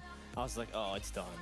Yeah. So hopefully something can switch around for them and, turn up on Cobble. Indeed, we will have to see, Adrian, if the energy can change. Map 2, Cobble, coming back to you in about 2 minutes.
Welcome back, ladies and gentlemen. It's Team Isaac versus Team Sky out here for the ROG Community Challenge. Join the Republic. It's going to be the second map coming up now. This is a semi-final, so the winner's going to go to the grand final. The second map coming up will be on Cobblestone. Are you ready? Yeah, I mean, I hope that we're going to see a little bit more here out of Team Skyart. I hope it's not as an ignominious, whatever. Fuck. Ignominious. There we go, ignominious. A loss as... I just want to believe that the more I look at you saying it, the worse it gets. Like, just slowly. It was bad because I have it in my head, and then it was just like the pronunciation. I failed. Okay, whatever. Let's move on, Anders. Never again. Never again. What you're trying to say is we have to hope that the French don't go full French and just that it's not as shameful as going, you know, the North American way or the Aussie way. I mean, at least Flom was a fight. Yeah, I don't know. I feel like both the American team let me down. I was cheering for them. I was hoping that it would happen, but I mean, the French have made it to the semifinals. That's even better, you know. It's true. They did. They made it. I mean, that's usually how it goes, doesn't it? But they made it deeper into the tournament, deeper into the playoff bracket, and now we're gonna see them on their home map, which is going to be Cobblestone, which they've already played and which was pretty good for them. I believe they won 16-8, 16-9 on in their quarterfinal match when they played it on Cobble.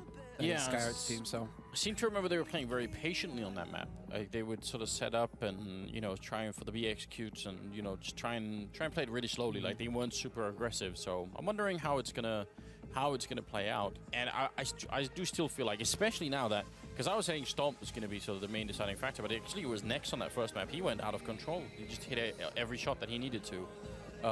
So on this map, you know, give Stomp an AWP on any side, and it's going to be dangerous. I hope, because Stomp has been a pretty impressive player, standout player, I think, for Team Isaac. Yeah, and you know, we brought this point up. We said, like, you know, someone should be looking at, like, if there are any like Polish talent scouts out there, then, you know, they should maybe try and sort of, you know, get in contact with him. And it's true, based on what we've seen so far, it's looking interesting. Now, this is sort of the big divide that people sort of, I think people underestimate how big the divide is between being a mechanically good player in the game and then having like a good mentality for being a professional player. That isn't just like some, oh yeah, okay, if you can just add a little bit to the mentality, then it's good. No, it's like a huge gap between those two things, and some people can learn it over time and some people can never learn it and just will never be professional players just because you can't teach them anything, you can't talk to them, you can't get through it all. I don't know anything about Stop, so it could very well be. I certainly hope that it is, because if he has the mentality to go with the mechanics, then that's good fun, you know. It's always fun to watch someone who's sort of up and coming in the scene potentially. He's going to walk right into a headshot. He's also vulnerable to the caster curve, so that's good to know. Yeah, well played, man. Well played. He walked right into that. He was being very aggressive, and I was just waiting for him to take the bullet to the face, and he did. Had to happen. Had to happen. You had to build it up. Still, Team Skyart, I do like the default setup there. It does pay off in the end. Stomp is going to have to be very careful now about how he approaches the rest of this round. They're going to leave him solo A. And in the meantime, 4 players rotated over towards that B side here for Isaac. Still looking to see if any target is going to present itself, because Skyart are actually playing this pretty slow. 2 drop. Let's see, Lily Guzman, does it work for him or not? Doesn't even decide to go for the full peek. He's waiting patiently. They do have another 2 on the B-bomb side, but the fact is, if he goes down in that drop, then these 2 people are going to be in a lot of trouble in the back of this plateau. Not easy if people are coming in from the site and from the main hallway here, but again, Team Sky being kind of patient. Now they're finally going to go flood out into the middle. Isaac is there, and he's going to give a headshot on Slice. That's a good start, and he keeps falling back to the next corner. Stomp is very low on health. Marker gets a kill, and now they're just going to get overrun. Stomp couldn't stop that one, and now Marker, more headshots coming in. The double for him so far. Next, in a 1 versus 4, he's going to get 1 headshot, going for more. Look at the patience, clicking away and hitting a 3rd one, and Marker's out. Could this really be the clutch? Can he find the kit? Can his teammates tell him where it was dropped? That's what he needs to do here. It was right in there, and just saw it out of the corner of my eye, but he's going to be going down. I think it was by the vent. Still, he tried his very best. Not necessarily his fault in that situation, but a nice start for Team Skyart. They're a whole map down, so winning a pistol like this definitely going to feel good. Yeah, they needed that T-side start, I think, as well. So far, you're right. You pointed this out earlier at the beginning of the day, that the trend seems to favor the T-side. When you're starting off on the map, you in general can get a pretty decent lead going. We haven't really seen too many CT lockdowns. And so Sky are like, all right, that's enough of the CT side. You know, we started that on Cast, definitely did not work. Time for us to go ahead and start bringing the pain ourselves. So 1-0 lead after that pistol round win. And the force buy obviously coming in here from Team Izak, although Stomp and Next both prioritizing or trying to save some money. So it makes you think double op as quickly as possible here for Team Izak. Well, look at Lei making the plays here. With the Deagle, he's checked the whole courtyard, so they can stack 4 people on the B-bomb site because they know that there's no one else out there. That in itself is really valuable, but Next goes down. Slice will pick up the kill. There's Stomp taking one with a C-set, but he can't follow it up, so Team Sky, we're actually walking into a bit of a trap there, but they come out just fine. Blazed right through it. Slice in particular, 2 kills for him. If not 3. So Slice doing a lot of work this round, taking point. And he's still alive. He's still looking for his way out. He could actually go ahead and die. Leia definitely appreciates that. He could go ahead and die. So Stomp picking up a kill. Leia as well. And well, now we get to see what we have in store for us here, because it's going to be another round of eco. So great, Anders. Another round where it's going to be pistols in play. And so far, it looks like the French team at least have been somewhat revitalized after this break, after this change of maps. They're looking a bit more aggressive here on this T-side cobble. Got the buy coming out of Team Sky. It's actually, for once, I'm kind of like, all right, whatever, because they know they're not going to have any armor on Isaac's team. They killed everyone that last round, so just Mac 10 is the one UMP is like the most impactful weapon here, but they're going to get a lot of money out of it. Why not? Why not? Why are you even attempting a kill with a pistol? Yeah. When you've got that many SMGs. The whole point is to make money in this round. Look at Next. He knows the madness is coming his way, and he has a USP to try and stop it. No, this is why I'm not that big of a fan of going full SMGs like this, because even if, all right, Chaka got 2 kills, but the others, you just got 1 kill. I mean, you bake $600, great. Still doesn't necessarily pay off the money you put into the Mac 10. So, yeah. You know, why, I mean, just go for the rifles. Have like a couple guys there to farm, your oppers, right? If they can get more money, that's really good for them. But just invest in the rifles, I'd say. Can't make enough money in the round to pay off 5 SMGs. Here's the other thing. Now they saved 2 of the SMGs going into this round, and they're playing against 2 AWPs and 4 M4s, so this could be a problem. We'll see if it will be. Next is already moving up towards the plateau, and in the middle we've got Stomp and Isaac, but he's actually fallen all the way back to Chicken Coop. I guess that smoke just made him not want to do it anymore. Oh, I like it. Next, each one getting a piece of the action. Very straightforward approach here from Team Skyart, and it's definitely not working. The B defense just rock solid. Leaves Maka alone, charging into his certain death in a perfect round for Isaac. Just a little bit of damage taken from both B defenders, but they just managed to pick up all the kills between the 2 of them, and that's really going to throw a wrench in things now for Team Skyart. Now do we see the A long take? Because this is like what we've already seen on Cobble. Team struggles with B plateau. What do? You put 4 in A long and run onto A site and see if you can test the defense there. Yeah, but they don't even know they're up against the double op yet. I mean, they could maybe guess that Stomp would have one just because he's so good with it, but that's part of the danger here. He's going to take down Chaka, and now they definitely know, oops, no matter which bomb site we go to, we're going to run into one of those orbs. And at a professional level, normally the way you would deal with that, as he also takes down Maka, would be to try and smoke out the AWPers. But at this level, do you even know the smokes to throw? Yeah. That's really difficult to deal with. It's you're using your utility, your flashes, your smokes, your incendiaries, your bullets. Led's going to take down LNR. It's down to Skyard and Slice, and they're just getting picked off one at a time. Not a single point of damage taken this round yet by Team Izak. Like they're looking healthy, looking hale, and they're even saving their grenades. And this is even better, right? If you save your incendiaries, you don't really need your incendiaries this round, not to kill 2 players. Save those. You're even saving more money. You're extending your bank further, extending your lead further at this point. Because in the next round, unless they can get a bomb plant here, it's going to be looking like a pretty weak buy coming up for Skyard. If it will be Team Izak who's going to make it to the grand final, which, I mean, at the moment, it is looking promising. Whatever team ends up playing them, they're going to have to find a way to deal with this double op setup. And they're going to have, the way they're going to have to do it probably is to try and deny them the money for it. You know, they're going to have to try and make sure that they can only get it like twice and a half or something, and then that's it. You know, you take it away as soon as they have it. You try and make sure their economy is not good enough to keep buying AWPs. I think that's just too much firepower on this side for it. Yeah, 18 seconds. They're making the correct call at this point. Back off. Save the guns. You have no chance of getting onto a bomb site at this point. Slice is even going to save the AWP. That's a fantastic save. Well done there, Slice. Now you can hold on to that. You can even pass it over to your mate, who's going to have money for Kevlar. and just see what you guys can do. Invest 650 in this round, pick up the AWP, and see if you can have some kind of hero performance. Slice can get the Tech 9, and then you go from there. Spread it out. Spread the love. Man, I mean, with a comeback this early into the half for the Polish side, that really worries me.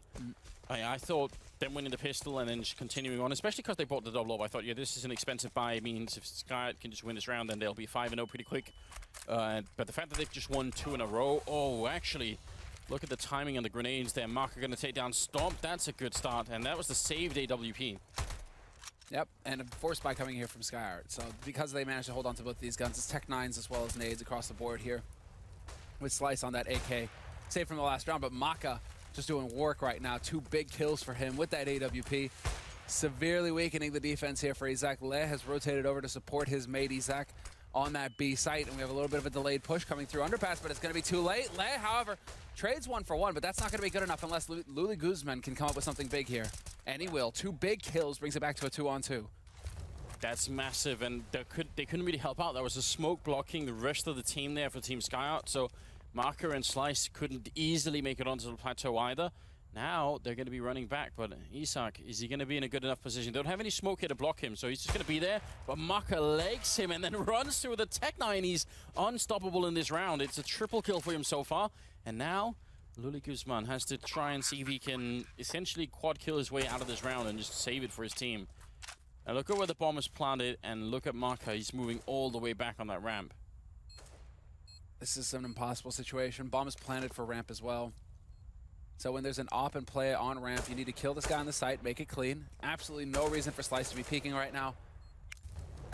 And he'll get the shot in the end, but yeah, risky play there from Slice. Once you figure out where the guy is, there's no reason to re-peek. Just force the bomb, force the clock, make him come to you.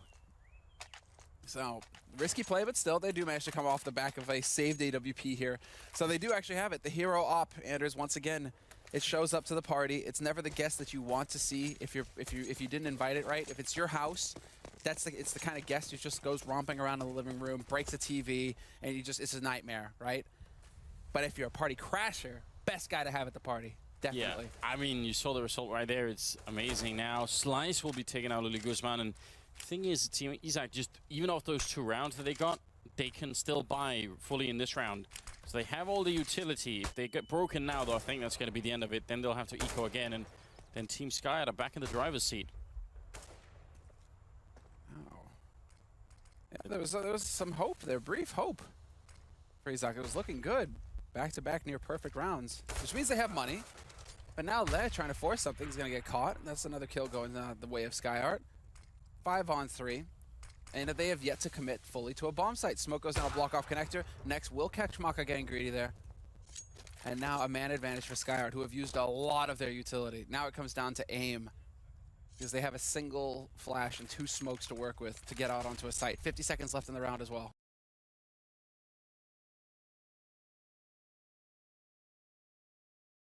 Realized he was almost getting shown down, but now Slice jumping down, taking out Stomp, takes out Isaac as well, and now next, last in line, 1 versus 4, still alive somehow. The knife comes out, he's stabbing him, and there's a no-scope coming in. Slice will be going down, 18 seconds.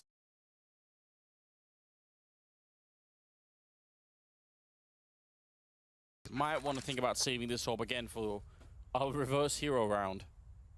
How much work does Slice...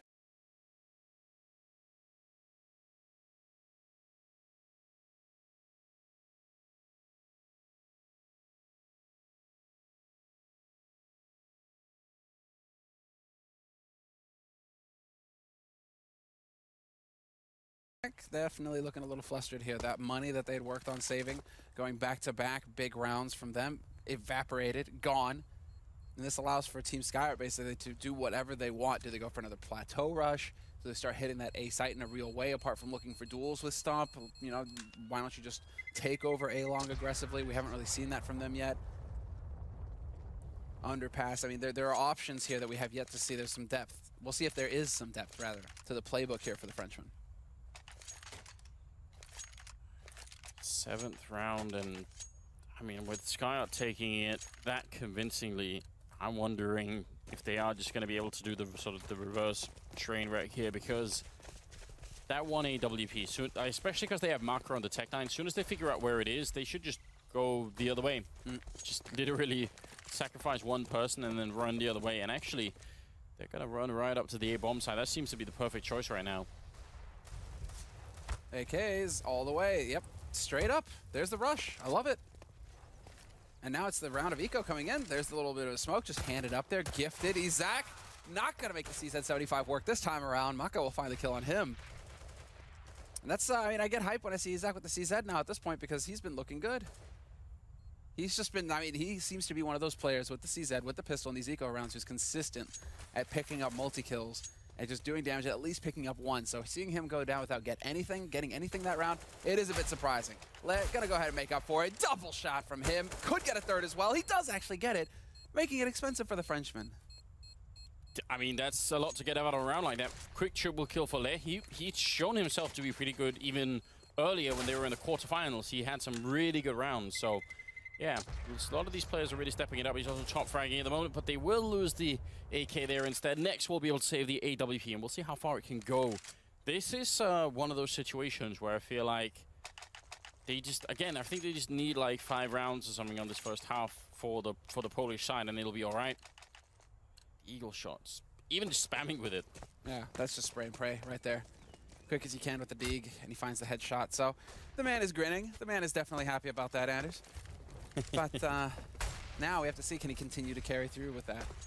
Can he continue to hit headshots now that he has a Colt in his hands? He's going to need to do some work here. Maka, very quick takeover at A-Long, actually getting the nade down and just overwhelmed Stomp immediately. He wasn't expecting that kind of madness, and really, why would he? That's an uncommon kind of play. And maybe that's the reason why it worked. You know, internally, you're coming out of the stairwell and you're thinking about, there's not going to be anyone here. Why would there be? Like, not that quick, at least. Crazy person would have had to have run all the way without checking any corners. That's what he did. Nice try from Next. You got to give it to him. He knew he needed to go big there. Needed to actually do the damage. Not going to be lucky either. Slice has come alive in this game. Between him and Maka in this round, they've just been the hero players here for the Frenchman. But I do believe there is going to be a pause coming in, whether it's tactical or technical. We'll find out in a minute, unless Izak can come up with something magical here. 1v3, not going to be easy. I like the flash, but not going to help him with players playing on plateau. It's a bit too far away. Chaka will find the kill. And now we go into a timeout. But is it tactical? Is it technical? What is going on? And it's a technical timeout being called here. All right. Well, gives maybe a bit of breathing space for the Polish side to think about what's up, how they can adjust and get back in the game here. Because I'm wondering exactly what they can do. This is the problem. Like on most of the maps, we would be, or I know I would. I always recommend this. They should try for some aggression, but it's cobblestone. So how do you go aggressive on CT side? It's just very difficult. Not many solutions to that problem. It's something we've spoken about for a long time, isn't it? Right? Like just very limited options. It's not like Mirage or Cash, Dust 2, right? Where you can have a lot of CT aggression. You can really get in their faces. There's plenty of options. Cobble has always felt very limited. You kind of just camp and try to take aim fights. That's it. If you're CT, right? You're playing aggro underpass. Ooh, right? That's what you can do, really. Or you could go for what Nex was attempting there with the play on plateau, you know, trying to hold that angle aggressively with the AWP. But very limited, very difficult, but we'll see. I mean, there's still options here. It looks like they are on top of fixing the problem, so we'll get that sorted out pretty quickly here, guys, and get back into the game. Should be good. Apparently, Chaka met his girlfriend in a matchmaking game in CSGO. That's what he says. That's romantic. And this guy's living the dream, isn't he? Yeah, it's got to be. Now, were they playing on the same team or on opposite teams? Oh, wow. Imagine, you know, that's the thing. He got owned so hard by the girl. He's just like, that's it. I'm in love. I have to find out who this chick is. A girl who can hit better headshots than me. Maybe. Rare breed, huh? There's a story there. There's definitely a story there. All right. So he's essentially playing like Kiebu. Yeah, Kiebu when he sprays. Who does the same thing. Yeah. We'll see if we can catch that on camera at some point. Next spraying away. 4 AKs, 1 AWP there on Team Sky. They're also ahead by 5 rounds. 7-2 is the scoreline moving into the 10th round. And the equipment on Isaac's team, it's not exactly great, is it? It's looking a little slim, a little bare. You're right. I mean, you've got pistols. This is still CSGO. You can still do some damage. Skyart getting caught in a bit of a Toasties position here, but he's shown that he can keep his cool and tap when under pressure. Stays alive, hardly takes any damage at all, in fact. None. So, pretty fair exchange for him. Does 3 damage to 3 players in that. Le patiently waiting on the other side. Good. Not that much for his Deagle efforts there. A bit of damage onto Eleanor on the other side, but down to a minute, and it feels like they are starting to hit controller drop. Stomp in a good position with the CSAT 75 slice. Looking right at headshot range, but he's going to lose patience. Stomp and ends up walking into certain death. Isaac going down, and Le and Luli Guzman. I mean, maybe Guzman could do something in the back line here. If they don't check. It's always the question, right? There's a wallbang shot, but that doesn't mean anything. They could just be attempting it. They will be thorough. Very well played here from Skyart, taking their time. You can't really do too much there. When you may move out into the open on A site, there's so many angles to worry about, and so Eleanor is just going to get caught looking the wrong way. Kind of sucks for him, but there will be no saving of the gun for Le. He gets caught. So, that was a round of eco. Now, what does it look like here for Team Isaac when it comes to the buy? That's what we're wondering. They've been relying on that double AWP setup, and it worked for a couple of rounds, but then they got shot down by Maka. He just out-AWP'd everybody in that one round. Then they tried it again, and they still didn't make it work. Now, they've gone for the triple AWPs. I love it. This is a mathematically sound strategy. If 2 work, then surely 3 will work even better. You're right. You're right, Anders. And when you're right, you're right. Like 50% more, I guess. It's got to be it. Yeah. I mean, 3 times more, obviously, is the clear answer. Yeah, well, 3 more than 1. You're right. This is why they only have 1 on Maka. Can he out-AWP 3 people? Actually, scientifically impossible. I mean, how does one, like, imagine they all have the same weight. You put 3 on one side of the scale, 1 on the other. Obviously, the 3 are going to be heavier, right? So better, right? That's what we're going for here, right? In weight, if you throw them at people, they will die quicker if you have 3 in all at once. Isaac, he gets a kill, he gets a follow-up as well. That's so important. Takes down Slice and Chaka both, and Luli Guzman's to the 3rd AWP there, taking down Eleanor. Maka has not even been put into play yet. He's shuffling about in the hallways while Skyart is down here, seeing if he can create a bit of space. Still a winnable round. If he can out-AWP Le, who's over here, well, actually just kill Le, and then maybe they can get the bomb down. Always possible. There's a shot. There's the angle. Perfectly timed with the flash. What was that? Where did that come from? And now he's on the hunt, but it's not going to be good enough. Maka with the AWP and the Tech 9 just gets slapped. Speaking of slapping, there's a nice headshot from Skyart. Takes down Luli Guzman, but he's still alone in a 1v3, and it's definitely looking a bit grim because he's caught in a triangle, and as soon as he peeks out, he's not going to miss that shot. 2 AWPs saved, and even the possibility of picking up a 3rd one. If Leia wants to grab that 3rd one off of Maka's body, he can. So they can still stick to the strategy, to the dream, Anders. And they could even go further, because right now I'm thinking combination plays, right? You know, you get that AWP, but then you get that Scar 20 to back it up as well, right? 3 AWPs, 1 Scar 20. I think that's a healthy balance. I would like that. I mean, it's on Cobblestone as well. We've seen it before. Auto sniper at the chicken coop. That can work. Chicken coop. Maka has already gone down, and now Isaac is trapped in the corner trying to fight his way out. 10 bullets left, and he almost takes down Chaka with him. Not a bad return on investment there. He's going to take down Eleanor Stomp with a good flick that we're sort of used to seeing now. Chaka leading the charge with 8 health. It's just so impressively clean when you watch Stomp play. I feel like he's got one of those styles that is very characteristic, or like you could just pick it out, right? If you're watching a bunch of players and you're like, okay, which one is Stomp? If you watch Stomp and a few of his flicks, I think you could probably be like, right, that guy's Stomp right there. He's like, there's something about it. His flicks, they're just very crisp. Slice. Oh, that grenade actually lands right in his face. He was already having a hard time clutching the 1v2 now. It'll be even more difficult, but a great headshot coming in. Slice, he really is out of control here. He's getting shot in the back, goes for the spray, and Lei will take him down. But still, Slice with a triple kill. I actually looked for a moment like maybe he could have 1v2'd that one. In the end, it will be Isaac's team coming out on top here, and that's very good news. The money must be low on the French side as well. They've had some trouble planting the last 2 rounds. I wonder how it's going to turn out for them. Let's see. Right, they will be able to just sort of put together a buy. It does involve a UMP, but still a bit questionable. If we're on the scoreboard, how many kills does Slice have? 15. Wow. Yeah, he's really taken off. There you go. Continues, man. 16. Let's keep count, everybody. 16 kills. Oh, he's got the close range mag 7. And we know Isaac is a big fan of VP. Maybe he's been watching Snacks play. There you go. You're right. I think you've got it on the money. Like, let me just channel Snacks for a bit. Even steals the AK and runs away, hides the back here. So that's a good comeback from the Polish captain there. He steals the AK, but I wonder if there was the option to go and save that AWP. Stomp's AWP, right? Because it was right there below danger. So maybe some miscommunication, doesn't know where Stomp died? Yeah, I mean, he could also just be afraid that there would be like 3 more people waiting on the other side. Yeah.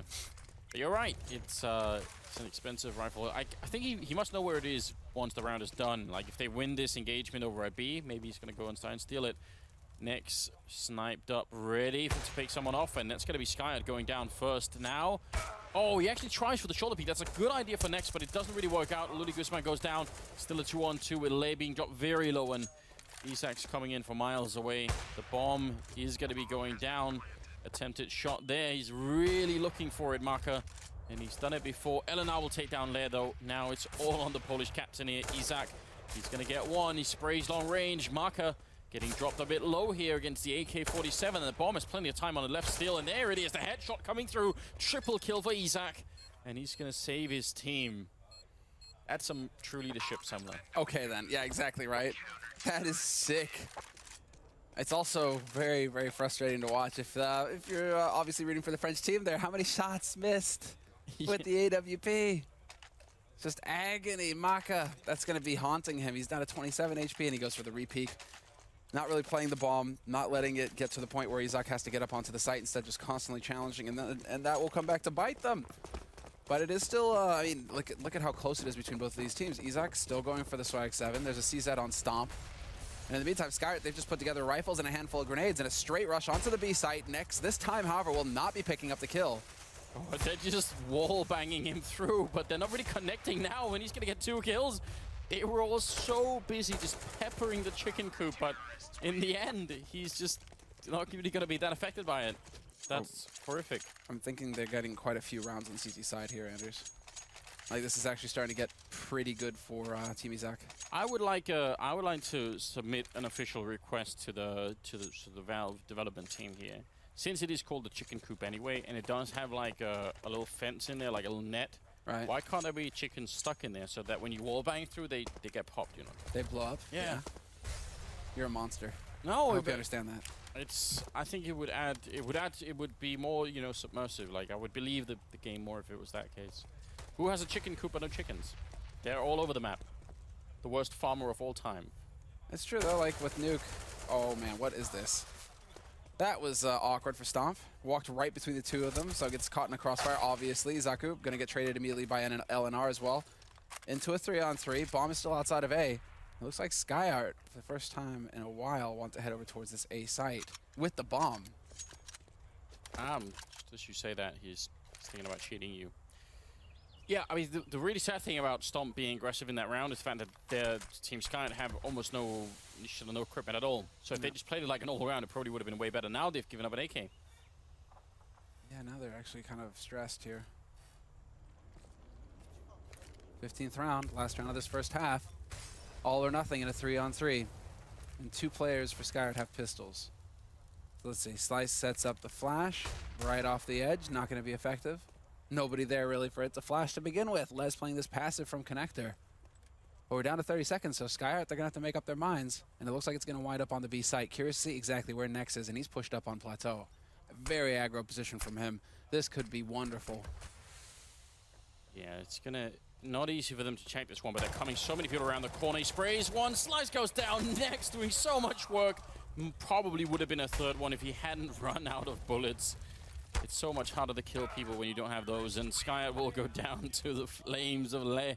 Now it will be a 7-8 scoreline for the first half here. I think that's mission accomplished for the Polish team. I agree. I definitely agree. That's a bit too much. Well, actually, if we have learned anything from George Bush, is that, you know, saying mission accomplished early is always a problem. You gotta be careful when you put the banners up on the aircraft carriers. But what we gotta give to Nex there though is just his target acquisition, like his decision making when it came to which target. Does he realize, wait, that guy has a nade in his hand, this guy's facing me. He changed his target to the guy who's facing him and then transferred back to the guy who had a nade in his hand at the beginning of the fight. Like, just perfect decision making there as far as like which was the bigger threat, allowing him to get those 2 kills. So you gotta give it to him, like quick on the fly thinking there. yeah, I agree. It's a question I always have, even watching pro players, like how I think that talent can only be like half intuition and half practice and like you know, just experience. But either way, it's one of the hardest things about the game is figuring out, you know, who to kill first when you have multiple targets and doing it reliably. We do have a 16th round coming up and a B rush, so that's exciting. We all love those and we all know them very well. Skyart in the back line, he's been caught. Slice has gone down. That's a big piece off the chessboard here for them. Skyart will win the fight against Stomp though. That's big for the French captain, and now it's Isaac. 1 versus 3. He's got a USP that he's stolen. Still got some bullets left, but he's down at 20 health, and I don't see this ending too well right now. No, Elena will take him down. Eventually finds the kill, and that was just a Hail Mary coming out, basically, from Team Isaac. They just wanted to go for the full YOLO B-site rush, and a lot of that depends on just getting quick, clean kills. You know, you need to get that first kill and then snowball it from there, where you keep getting kills, you keep trading effectively, you keep maintaining that man advantage. That's how you win those types of rounds. And unfortunately, they weren't able to get that critical kill that opened everything up. Isaac instead, they kind of just got choked out. So Skyart up to 9 rounds, winning that pistol. Nobody saw that, Maka. Instead, it's going to be a straight rush onto A. Look at this. Isaac just not willing to respect Skyart whatsoever.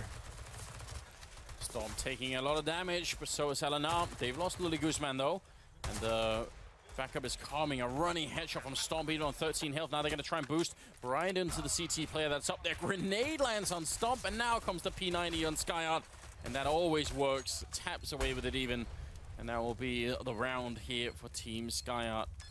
Molotov not going to stop the defuse. No problems at all. 10 rounds, double digits. But a bomb plant for Izaku, so more P250s this round for Isaac. But if they can get another bomb plant, back-to-back bomb plants would mean a lot of money to work with, especially when you have 2 capable oppers in Nex and Stomp. You want to get as much money as possible into their hands so that they, going into the first buy round, will have those sniper rifles. So, decent recovery. Now, can they actually make something happen in this round here? That's the big question. Stomp prioritizing Nex as well. Both of them look like they're trying to save that money for the op right now. Marker attempting long range there with the UMP. They don't have any armor, so it can work. But I would say don't risk it. There's no point. They do have 2 deagles on the other team. Why take a fight and lose it? And just no reason to give up anything here. This is their chance at a I won't say a comeback because they were in the round lead, but a chance to maybe win this map and put us onto a 3rd one. I mean, if they are up 7-11, and if they win that 4th round where finally Team Isaac can buy, that would be exciting. And Slice is doing a good job. Ooh. There we go. The follow-up, maybe? No, Skyart's got a billion bullets, man. You do not want to get into a long, drawn-out spray fight with him. With that P90, 2 kills for the Heathen. Yeah, I just want a mod where you can dual-wield the P90 and just have 2 of them. The thing is, man, it's like, are you going to be gangster about it, right? Because already, like, you got that lean angle for the MAC-10. You should have 2 of them as well. You should be able to dual-wield the MAC-10 as well, right? Better yet, you need to have a car.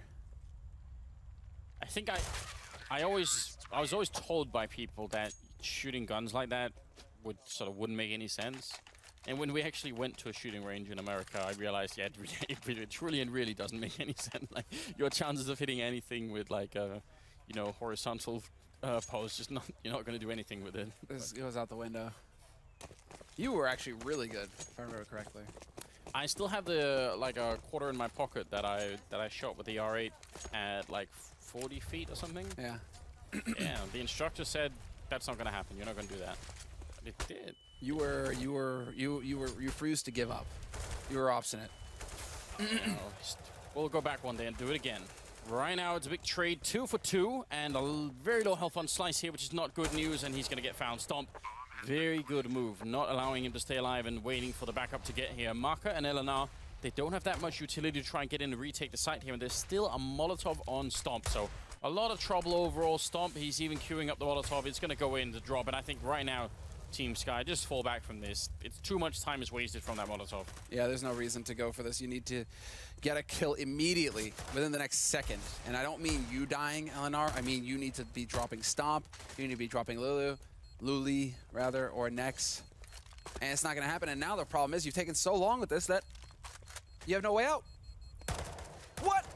Oh. Wow, Nex would have been pissed.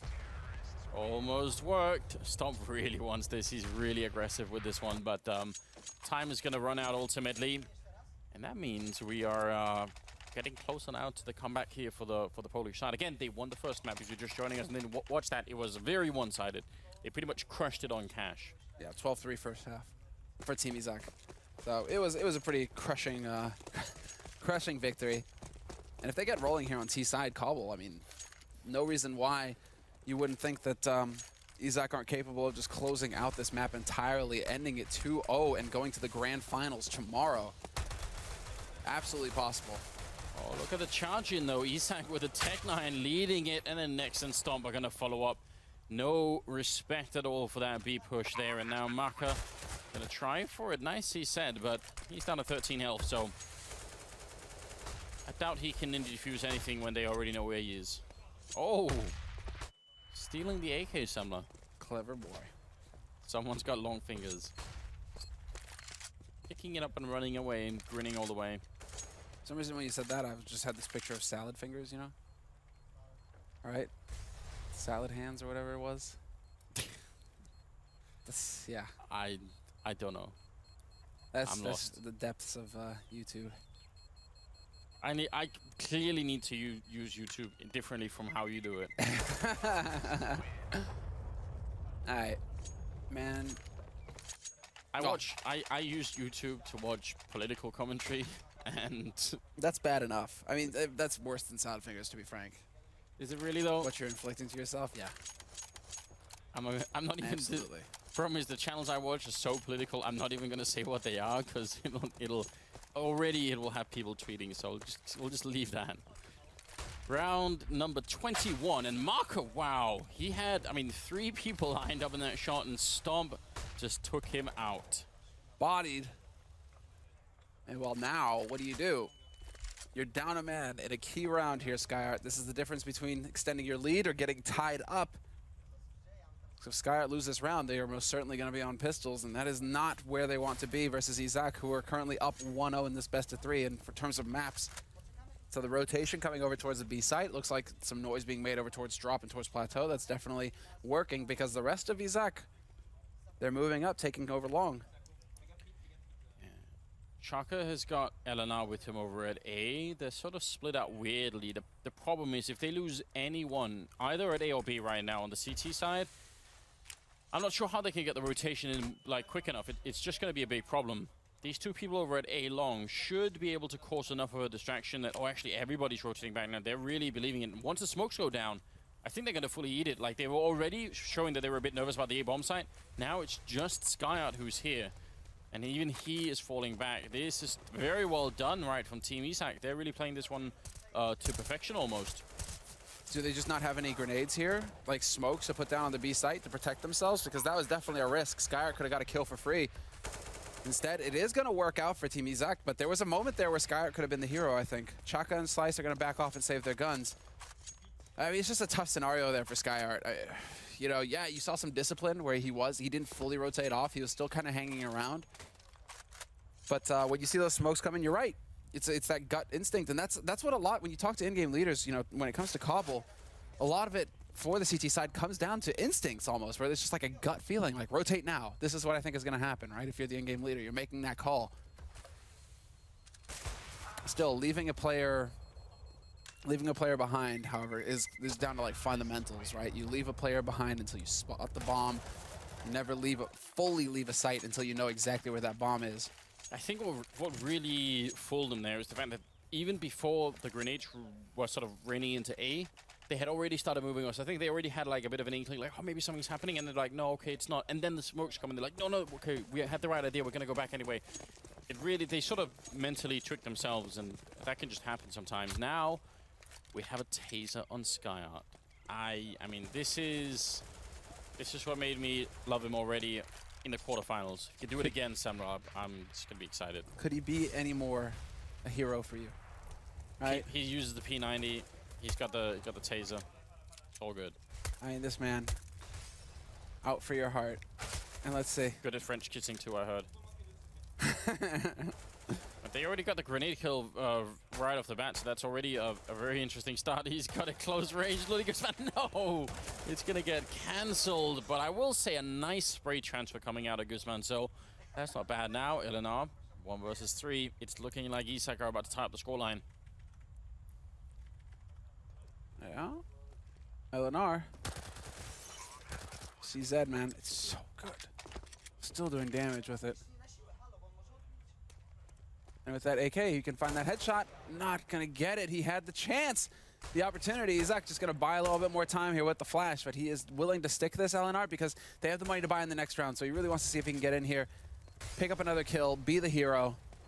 So they need something huge right now to pull this out, to actually make it work, and it's not gonna happen. Izaku is gonna put him down, and it is going to be a successful tie situation here for Team Isak. Yeah. That's got to be heartbreaking considering the pistol that they won on the French side. You know, I think that was they felt in that moment like, you know, we could really do this. Now they're tied up. Their economy is there now, but they're at the spot where every other round they're going to have to save an eco. A Polish team doing a lot better for the moment. Boom. No. Elena. Quite sure if anyone's pushed through on the other side. Grenade is a good 15 seconds too early. They are grouping up out there somewhere, but the bomb over at B, it looks like another fairly elaborate round coming out of the T side. They are going for the fake again, but they have 3 over towards A, so this almost makes you think that they want to wrap connector with the bomb, but that doesn't make any sense. You don't put 2 guys with the bomb over towards connector. That's way too risky. It's going to make its way back over towards A halls. And so it does look like eventually they want to go for that underpass push straight up, perhaps. Straight onto A, leave behind Lily to try and cause a diversion over here towards Plateau. It's about that time. Yeah, and that, I mean, even if he just stays and drop, that's still a good play. What? Oh, well, nah, actually, they thought they checked this Plateau already. They thought they were good for it. Now, instead, he gets a double kill. Big mistake. That's frustrating. And well, now, yeah, that round, I mean, we're finally tied up 11-11, and Izaku, they're floundering a little bit here. They're stumbling at the finish line. Can they find the kills? Yes, they can. Izaku's going to open things up here on the B side, but Chaka's still alive by Big Box. And he's got the backup from SkyArt as well. Full 3 players, soon to be 4 players here for Team SkyArt. Maka, long range with the AWP. We'll find 1 pick, but Izaku's there to trade. It's a 2-on-2. They've managed to bring it back somehow now. Isak going to go for the bomb plan, and they can't stop him. He's right there, and he's got Stomp to back him up. Wrapping around from the one side, though. Eleanor will get the kill, and he's going to be going down now. It's Stomp versus Maka, 2 of the really big hitters here on either team. He's sneaking through the smoke. This is so smart play from Stomp. He's not just got the aim, he's simply out-positioning Maka right now, who walks into the smoke. Come on, the timing is almost unrealistic now. He hasn't got a kit on the other side. Stomp is still in a great spot. You can see Marcus wondering, this can't be true. Is he a magician? He just disappeared right in front of me. No scope, not going to go through. And Marca, he's not got the time. Without the kit, he has to make a run for it. That was just very smart. I think he's looking for it on the ground, but it's not happening. Oh no, heartbreaking moment. Unbelievable. That is heartbreak right there. You actually find the shot in the end, and you aren't able to clutch it for your team. Terrible situation there for the Frenchman. And somehow, being down 2 players, they come out ahead in the end, Isak, and they do extend their lead now. They are in the lead. They were tied up 11-11. Now it's 12 rounds on the board. And a tricky situation here for Team SkyArt because your backs are to the wall. You got nothing left after this. You're going to be on pistols, so you desperately win this round to stay in this fight. Nice wall bangs.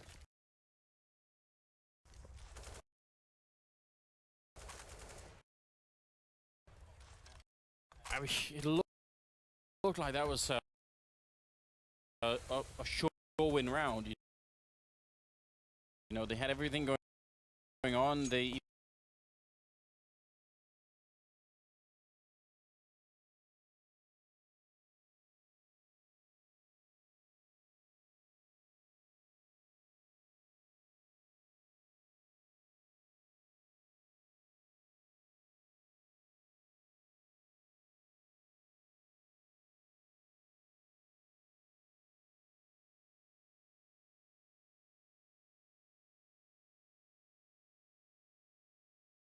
boom, everything going on there. Sky out, gonna get caught in the back line. Are they realizing that Marker's also there? They're not in good positions right now, as you can tell. Lily Guzman coming in from the flank there, getting a triple kill, and Slice with a deagle. Not exactly great. Oh, and Stomp with a headshot. Look, I mean, I think we should point it out again. We don't know what he's like mentally, Stomp. So we can't tell if he would be like, is he a good team player? Is he willing to sacrifice himself for his team? All those things that make it really important. But sort of mechanically speaking, we can certainly tell that there's something going on here. I mean, he's definitely got some cool moves. He does have some flashy plays. This is a fun thing. This is actually why I thought, even when we were emailed about this tournament in the beginning, I thought it could be interesting. Is partly because of this. There's a chance that a year from now we could be seeing Stomp on like an up-and-coming team, you know, if he keeps practicing, keeps playing, and even better if some of the Polish veterans are willing to maybe teach him some stuff, you know, bring him in, spend the time every once in a while and let him practice with your team or something. That could be cool. Yeah, that is what you have to wonder a little bit. I think he's not the youngest player here at this tournament by far. I think he's up like 21, 22 years of age. So that might be a reason why, considering you have some pretty crazy players coming up who are at like 15, 16 years of age right now that we've seen.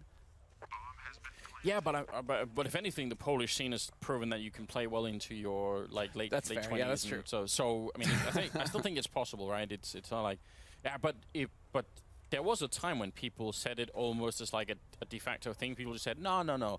All esports players are, you know, their careers end at like 25 because then they get too slow, and like, you know, anyone who's younger will always have, you know, obviously now that I'm old, I have to sort of be against that by nature. But no, there are definitely some players out there proving that that's not exactly true. Guzman picking up the last one there, and I mean, this Polish the train just won't stop. They're just going to continue. Yeah, they've left the station. They're doing a very good imitation of the plow right now. There's nothing getting in the way of this plow, Anders. No baguettes or croissants are going to be fair, them out of it. If you did try and block the path of like a plow with baguettes, I just don't think you'd be successful anyway. Like, it seems unreasonable. But what if they were like many C4 loaded, you know, stuffed? You can stuff a baguette, right? Yeah, maybe. Then maybe if you could put like dynamite in there, then maybe that could be something. It's a way out. Chaka and Maka, the team, but they're going to lose one. Skyard going down. What a shot from Maka. Tries for the no-scope again, but he's going to get taken out. Stomp again, his nemesis, there to drop him. And again, we're in a 2-on-2, and this one is very important for the French team. They could be knocked out of the tournament if they lose this and the next. And leg shot coming through from Nex. That's incredible. If he had got that, maybe that would have been it. Now Stomp is in a really weird position. They don't have the bomb planted, and he's in a 1v2, and if he doesn't solve this problem quick, then he's going to get wrapped around as well. Slice coming in from the other side. Stomp realizing that, and he's going to get the kill. Still got 7 health left. He's just looking for that one headshot, a single bullet there on LNR. He's going to try and use the Molotov to force him out, and goes for the shot on the other side. He's slowly whittling him down. This is such a drawn-out 1v1. LNR ready and waiting with the AWP, and there's the shot coming out, saving the French team. Let's watch Stomp. No change of an expression. Doesn't matter. Slice is still just as focused as well. But there's LNR, the man who just clutched it for the French team. And, well, you're keeping your hopes alive at this point, 14-12. It's not over yet, but that was a key victory. Again, they're just barely hanging in there by the skin of their teeth. Team SkyArt, they refuse to give up. But that doesn't matter when Izaku still has the money for a buy. And so, 4 rifles, they have the AWP for Stomp. We've seen how vicious he can be with the sniper rifle. If we bring up the scoreboard, how many rounds have they won in a row on Izak's team here? That's the problem here. They won 7 rounds in a row. So even after this full buy, you know, there's still like 7,000 on one player. And now LNR has gone down. Team SkyArt, now is not the time to give in. They got to keep fighting and bring this to a 3rd map. Molotov goes out, and that blocks anyone from rotating up onto the bomb site. The bomb is quite far away here for the terrorist side, so Team SkyArt are going to be able to rotate in eventually. Look at him play here. SkyArt, the ninja, right at the edge. That's a great double kill. That's just a hero play coming out for him. That's not done yet, though, because you do have Luli. And Luli is the man who's making it happen on the B site in the last round. Perfectly capable of this 1v3. There's the first one. Headshot. Clean. And that should prompt the rotation from the second man over towards the B side, who's currently holding in connector. He's spotted out Slice as well, so Lily has the information. All he's looking for now is to pick up this bomb. 35 seconds left means he still has some time to work with, and he's got the bomb now. So now it's a question of just hitting that headshot when the time comes. Boom, there's one. Wow, he's actually incredibly on point as well. I feel like we've been talking about Stomp pretty much all the time, but Guzman's been doing a very good job too. 1-on-1 versus Marco, who's certainly proven his worth already. Sneaking down, the angle could be very good for Marco right now. The timing is just everything at the moment. He's right on top of him, but I think he's realizing, oh no, Marco, is he possibly going to check this? He thinks he's somewhere on the bomb site. He's got no way of knowing. Now he's going to be walking out. He's not checking underneath him. This is going to be absolutely insane, the madness. And it's going to be the triple kill here. Lily Guzman to the rescue, and just a heartbreaking moment.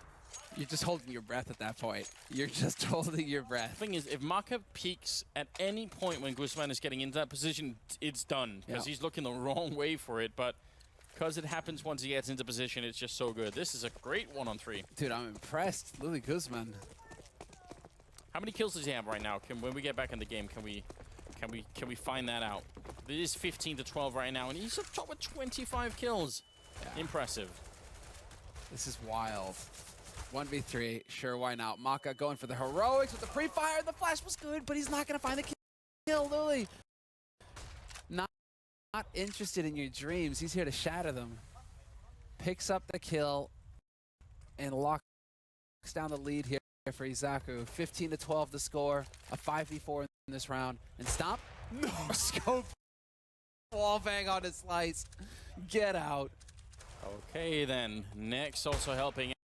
Stomp, close range, misses a shot. He's not going to miss the second one. SkyArt will be taken out. Shaka in a 1-on-5 here. Team Izaku 1 kill away from making it to the grand finals here at the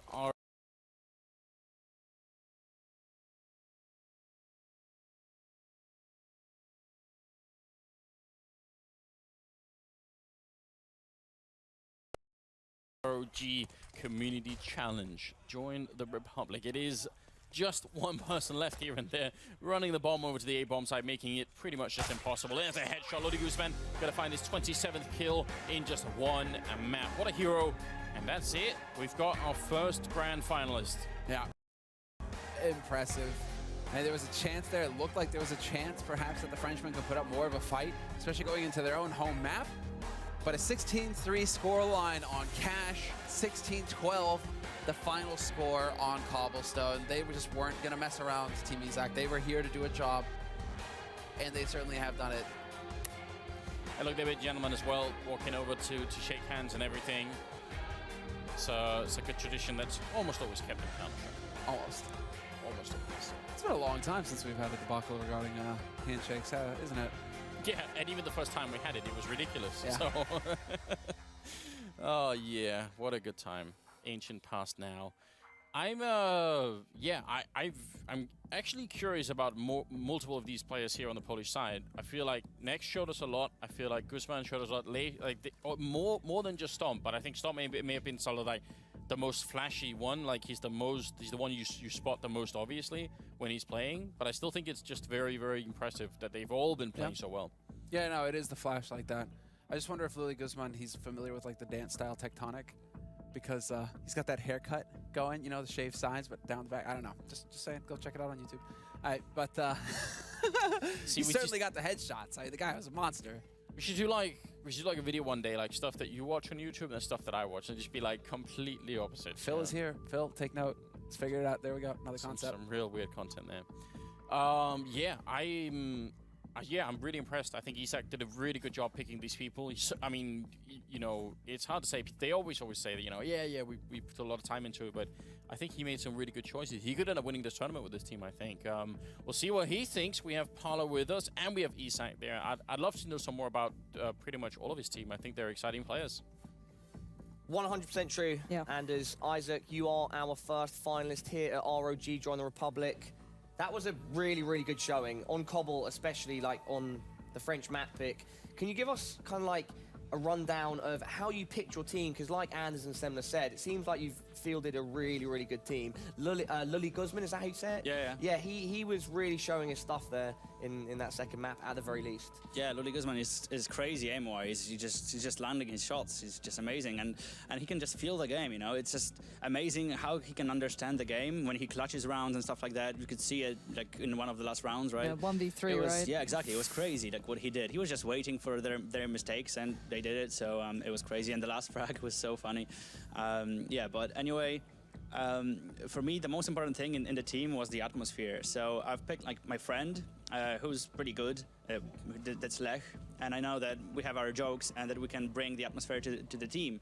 So I knew that I want somebody I know really well in the team to make sure the atmosphere is fine, that if we practice, if we make mistakes, we don't shout at each other or hate each other, but we just become friends, right? So Lech got picked because he's my friend, for sure. But well, you can see that he's really good as well. So I really wanted to pick like 3 players, really talented players from Poland.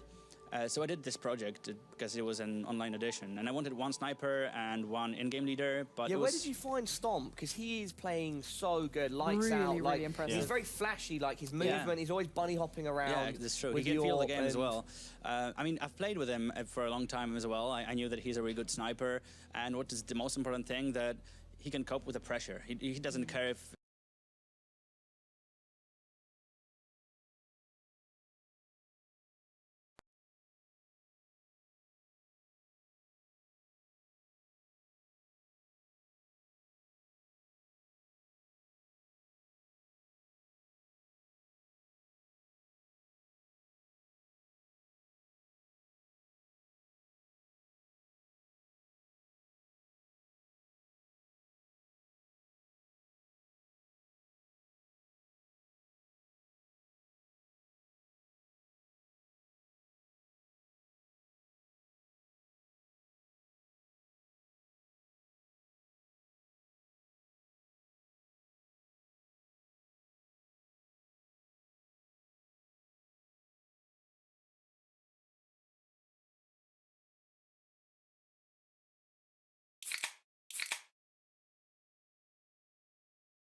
Dzięki za suba. Witam serdecznie wszystkich.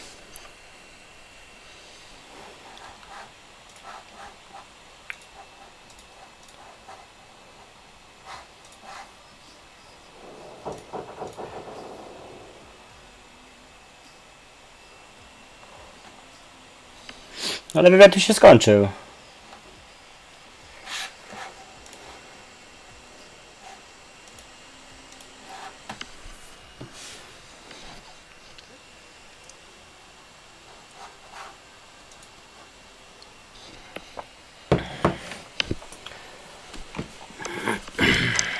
Pogramy sobie matchmaking może.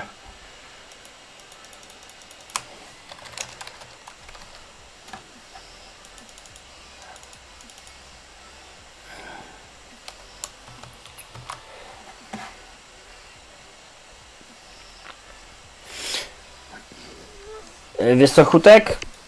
Pewnie dzisiaj troszkę postreamuję, bo siedzę sobie sam w domku, nie mam co robić, to i tak będę grał. Tylko tak myślałem, że coś później odpalić, jakiegoś horrora typu, nie wiem, Outlasta czy Layers of Fear, coś tego typu.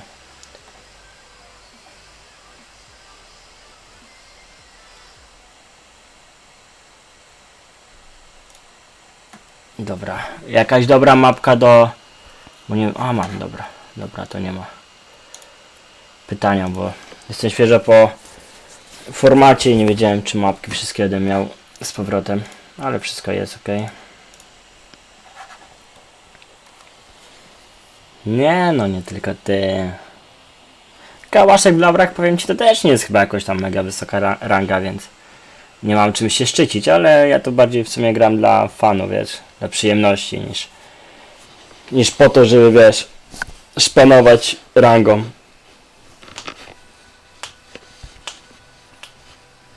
Lubię się integrować podczas gry w CS-a.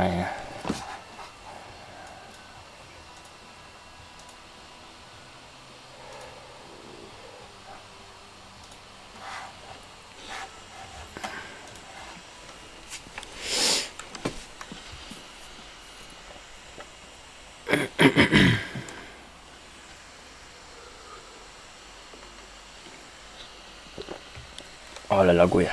Masakra. Pierwszy raz mapkę uruchamiam. Tragedia jest. Siema, siema Grzesiu.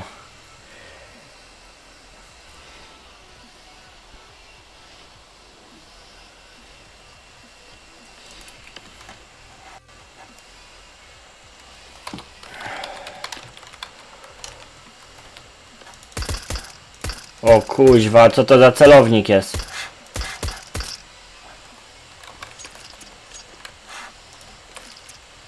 To celownik się nie aktualizuje razem ze wszystkimi ustawieniami z gry?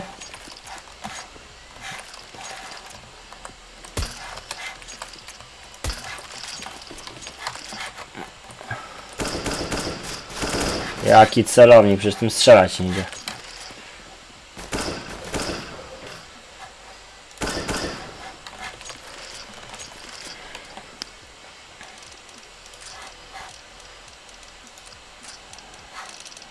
Klasyczny. Jaka mapka była do ustawień z celownika, bo nie pamiętam. Jaki wielki ty.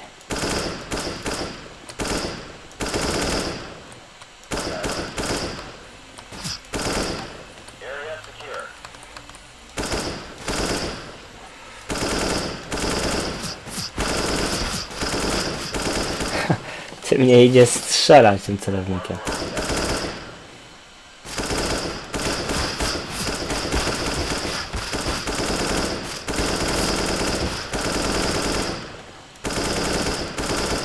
Nie jest za głośno gra? 16-12 na drugiej mapie było, a na pierwszej mapie 16-3.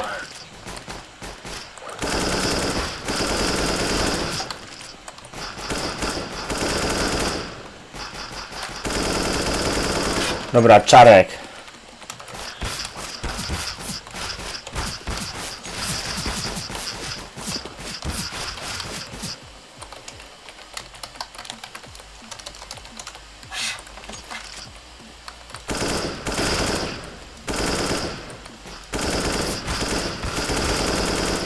No, zaraz nie, 2-0 dla Izaków. Wygrali już.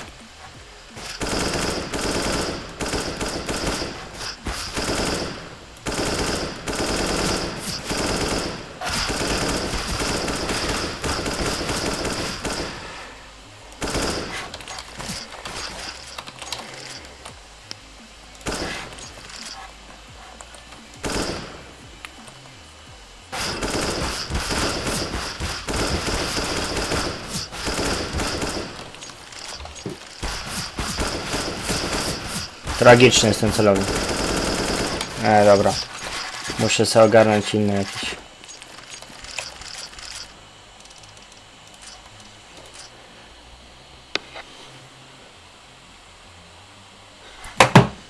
Dobra.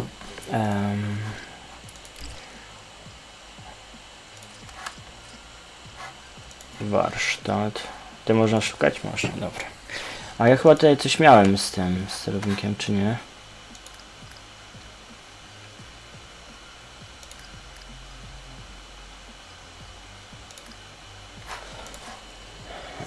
Chyba to. Dobra, niech odpali. Dajcie znać jak z dźwiękiem, czy nie za głośno gra, albo muzyka nie za głośno, czy mikrofon nie za głośno. Bo to są ustawienia, tam ustawiałem pierwszy raz w sumie po formacie dzisiaj i nie wiem, czy to wszystko jest ok.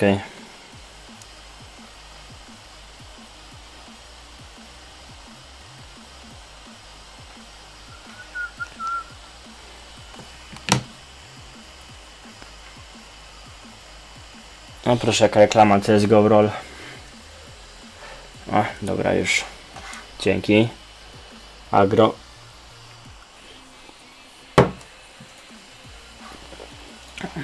Racją.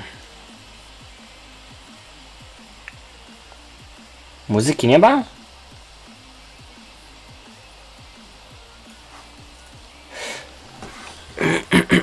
Dlaczego muzyki nie ma? Nie no, mi na OBS pokazuje, że muzykę normalnie ściąga, więc powinna być muzyka.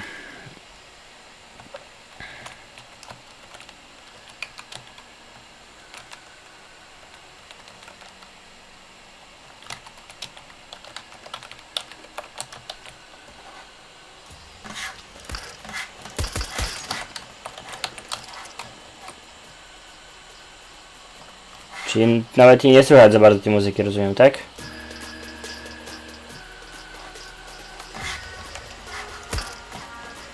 Dobra, celownik dobry jakiś. Kogo polecacie celownik?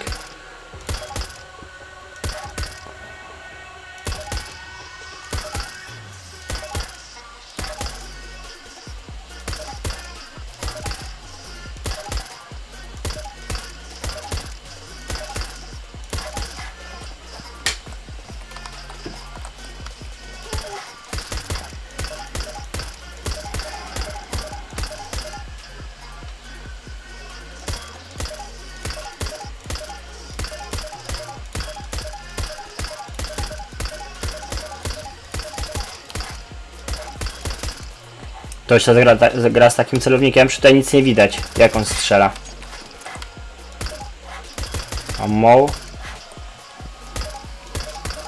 Podziwiam takich ludzi. NG. Nigdy nie grałem z czerwonym celownikiem. Kogo meczę?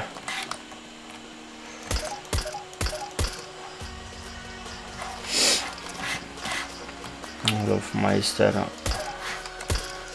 On taki trochę duży jest, ten odłóg Meistera.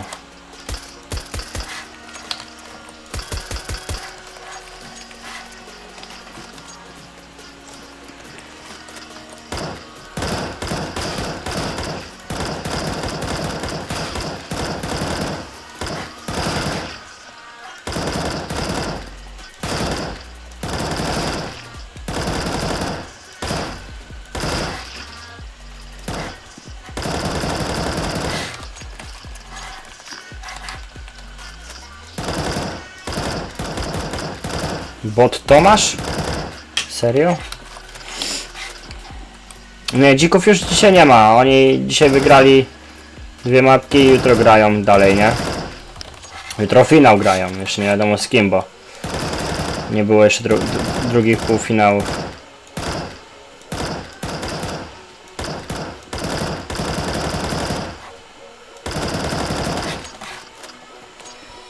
A tutaj gdzie można sobie iść?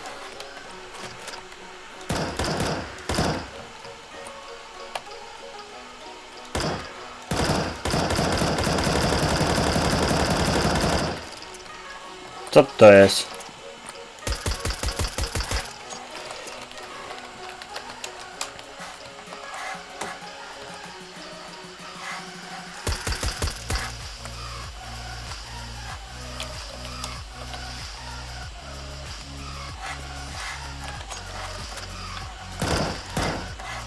Polskie nazwy botów poprowadzali, tak? No to spoko. A TK dalej słaby.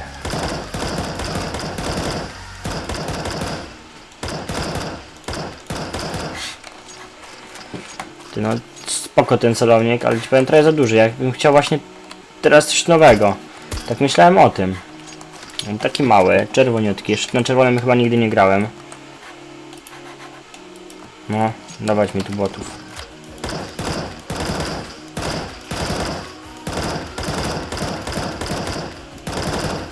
A stój, gościu.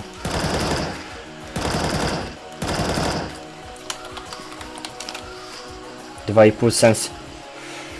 No to spoko.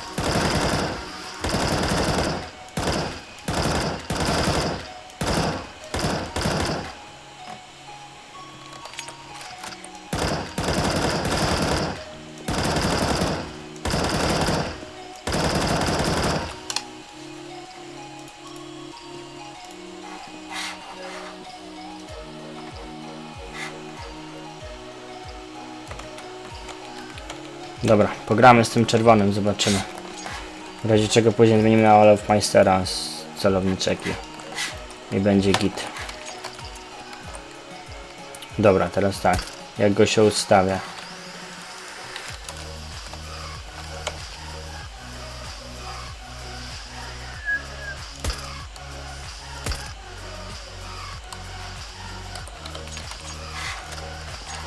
I co, już mam ustawiony ten celownik, czy coś jeszcze muszę zrobić innego? Bueno, szał.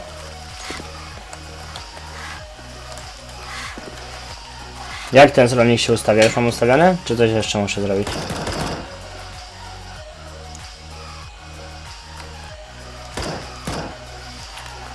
Podpowiedzcie mi.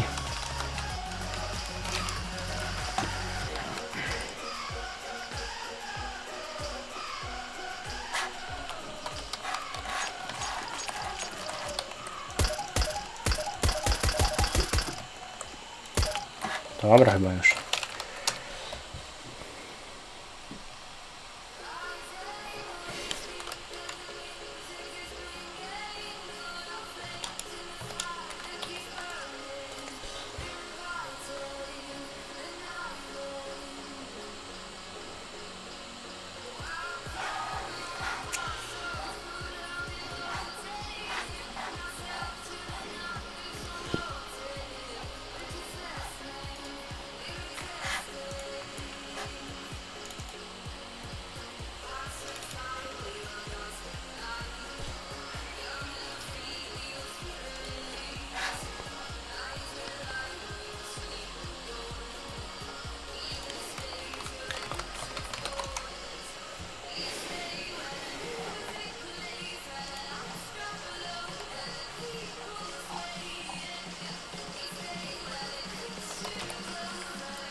O, wyrzucili mnie.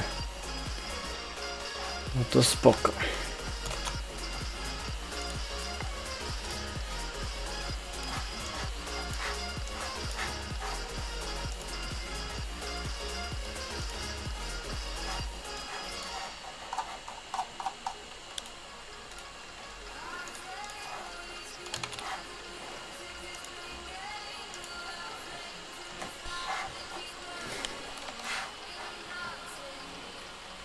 Aha, czyli wystarczy wybrać, no dobra.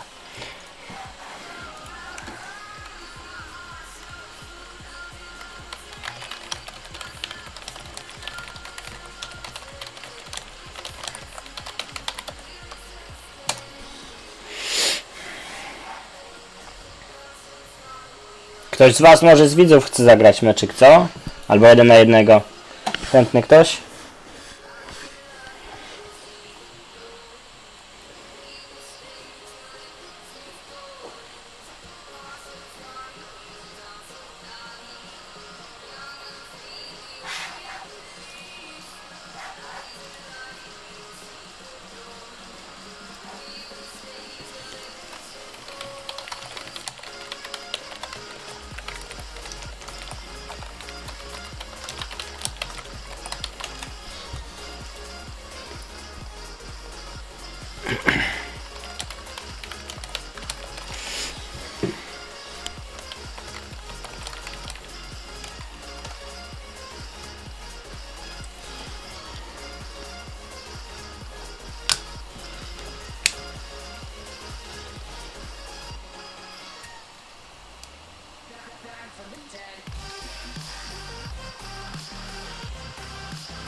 No jeden meczyk tylko zagram, Mentos. Jeden meczyk zagram i...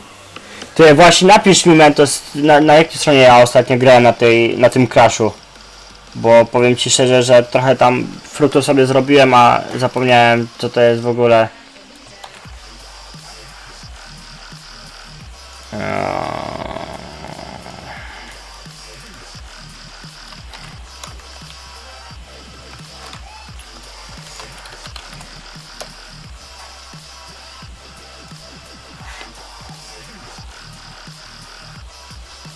Siema Łuki.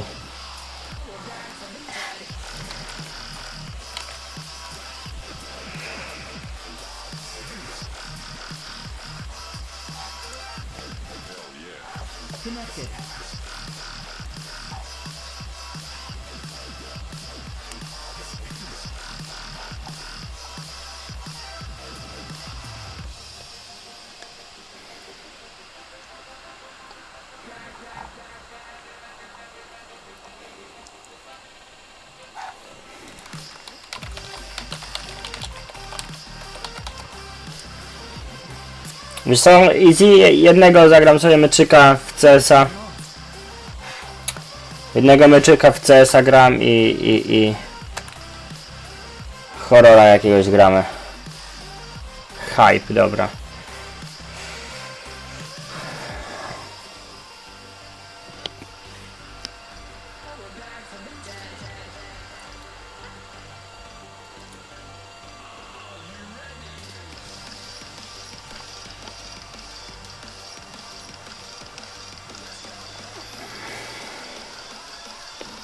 Connected.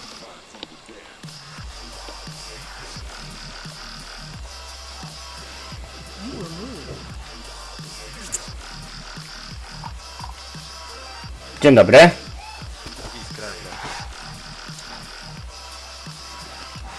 Co ty mówisz do mnie? User was moved to your channel. Halo. Dzień dobry. Ale chłopaki ofensywnego. To nie grasz, widzisz? Co? Czekamy na kości są. Chwila. Kurwa, Zozo, ja go nauczyć nie widziałem rady. Weź wyłącz tego Avice. Co? Niech Avice wyłączy przegląd. Disconnected. O kurde. Wywalili Winczego. A bez Winczego to ja nie gram. Dobra, przechwytywanie. Co zaraz kamerkę ogarnę, tylko dzisiaj formatowałem kompa, wiesz, i ustawienia kamerki są tak tragicznie zepsute, że aż wstyd po prostu ją włączać, wiesz, ale zaraz to ogarnę. Na spokojnie. Dobra, zróbmy tak, cyk. Okej.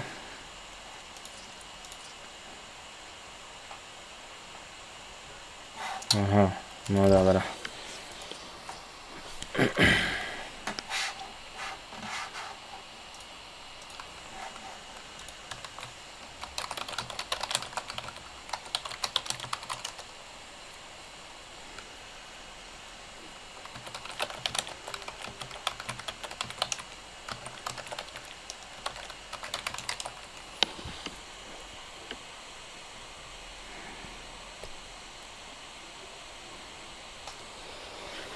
Na poligonie to chyba nie mam za dużo punktów teraz, więc nie wiem, czy w ogóle jest sens tam wbijać.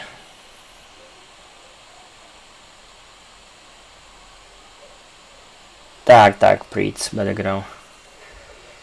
Ale po meczyku, najpierw w meczykach chcę sobie jednego zagrać, tak na rozluźnienie, a później sobie tam ruletkę jakąś ogarnę, czy jakieś inne crashe.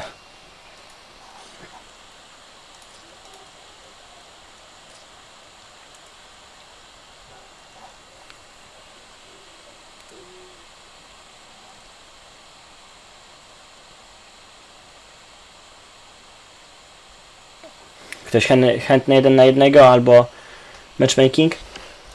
Trzeba mixa grać. O mixa to już nie grałem, powiem wam. Z pół roku na pewno. Dobra, zagrajmy to i to.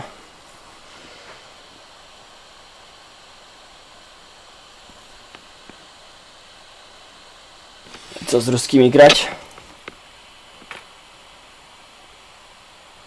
No to najwyżej nexta. Dobra, to ja zagram sobie teraz jednego miksa, takiego full mixa z ruskimi. I później jak coś będzie, to będziesz chętny, to można popykać coś tam. Dobra, dajcie mi chwilkę.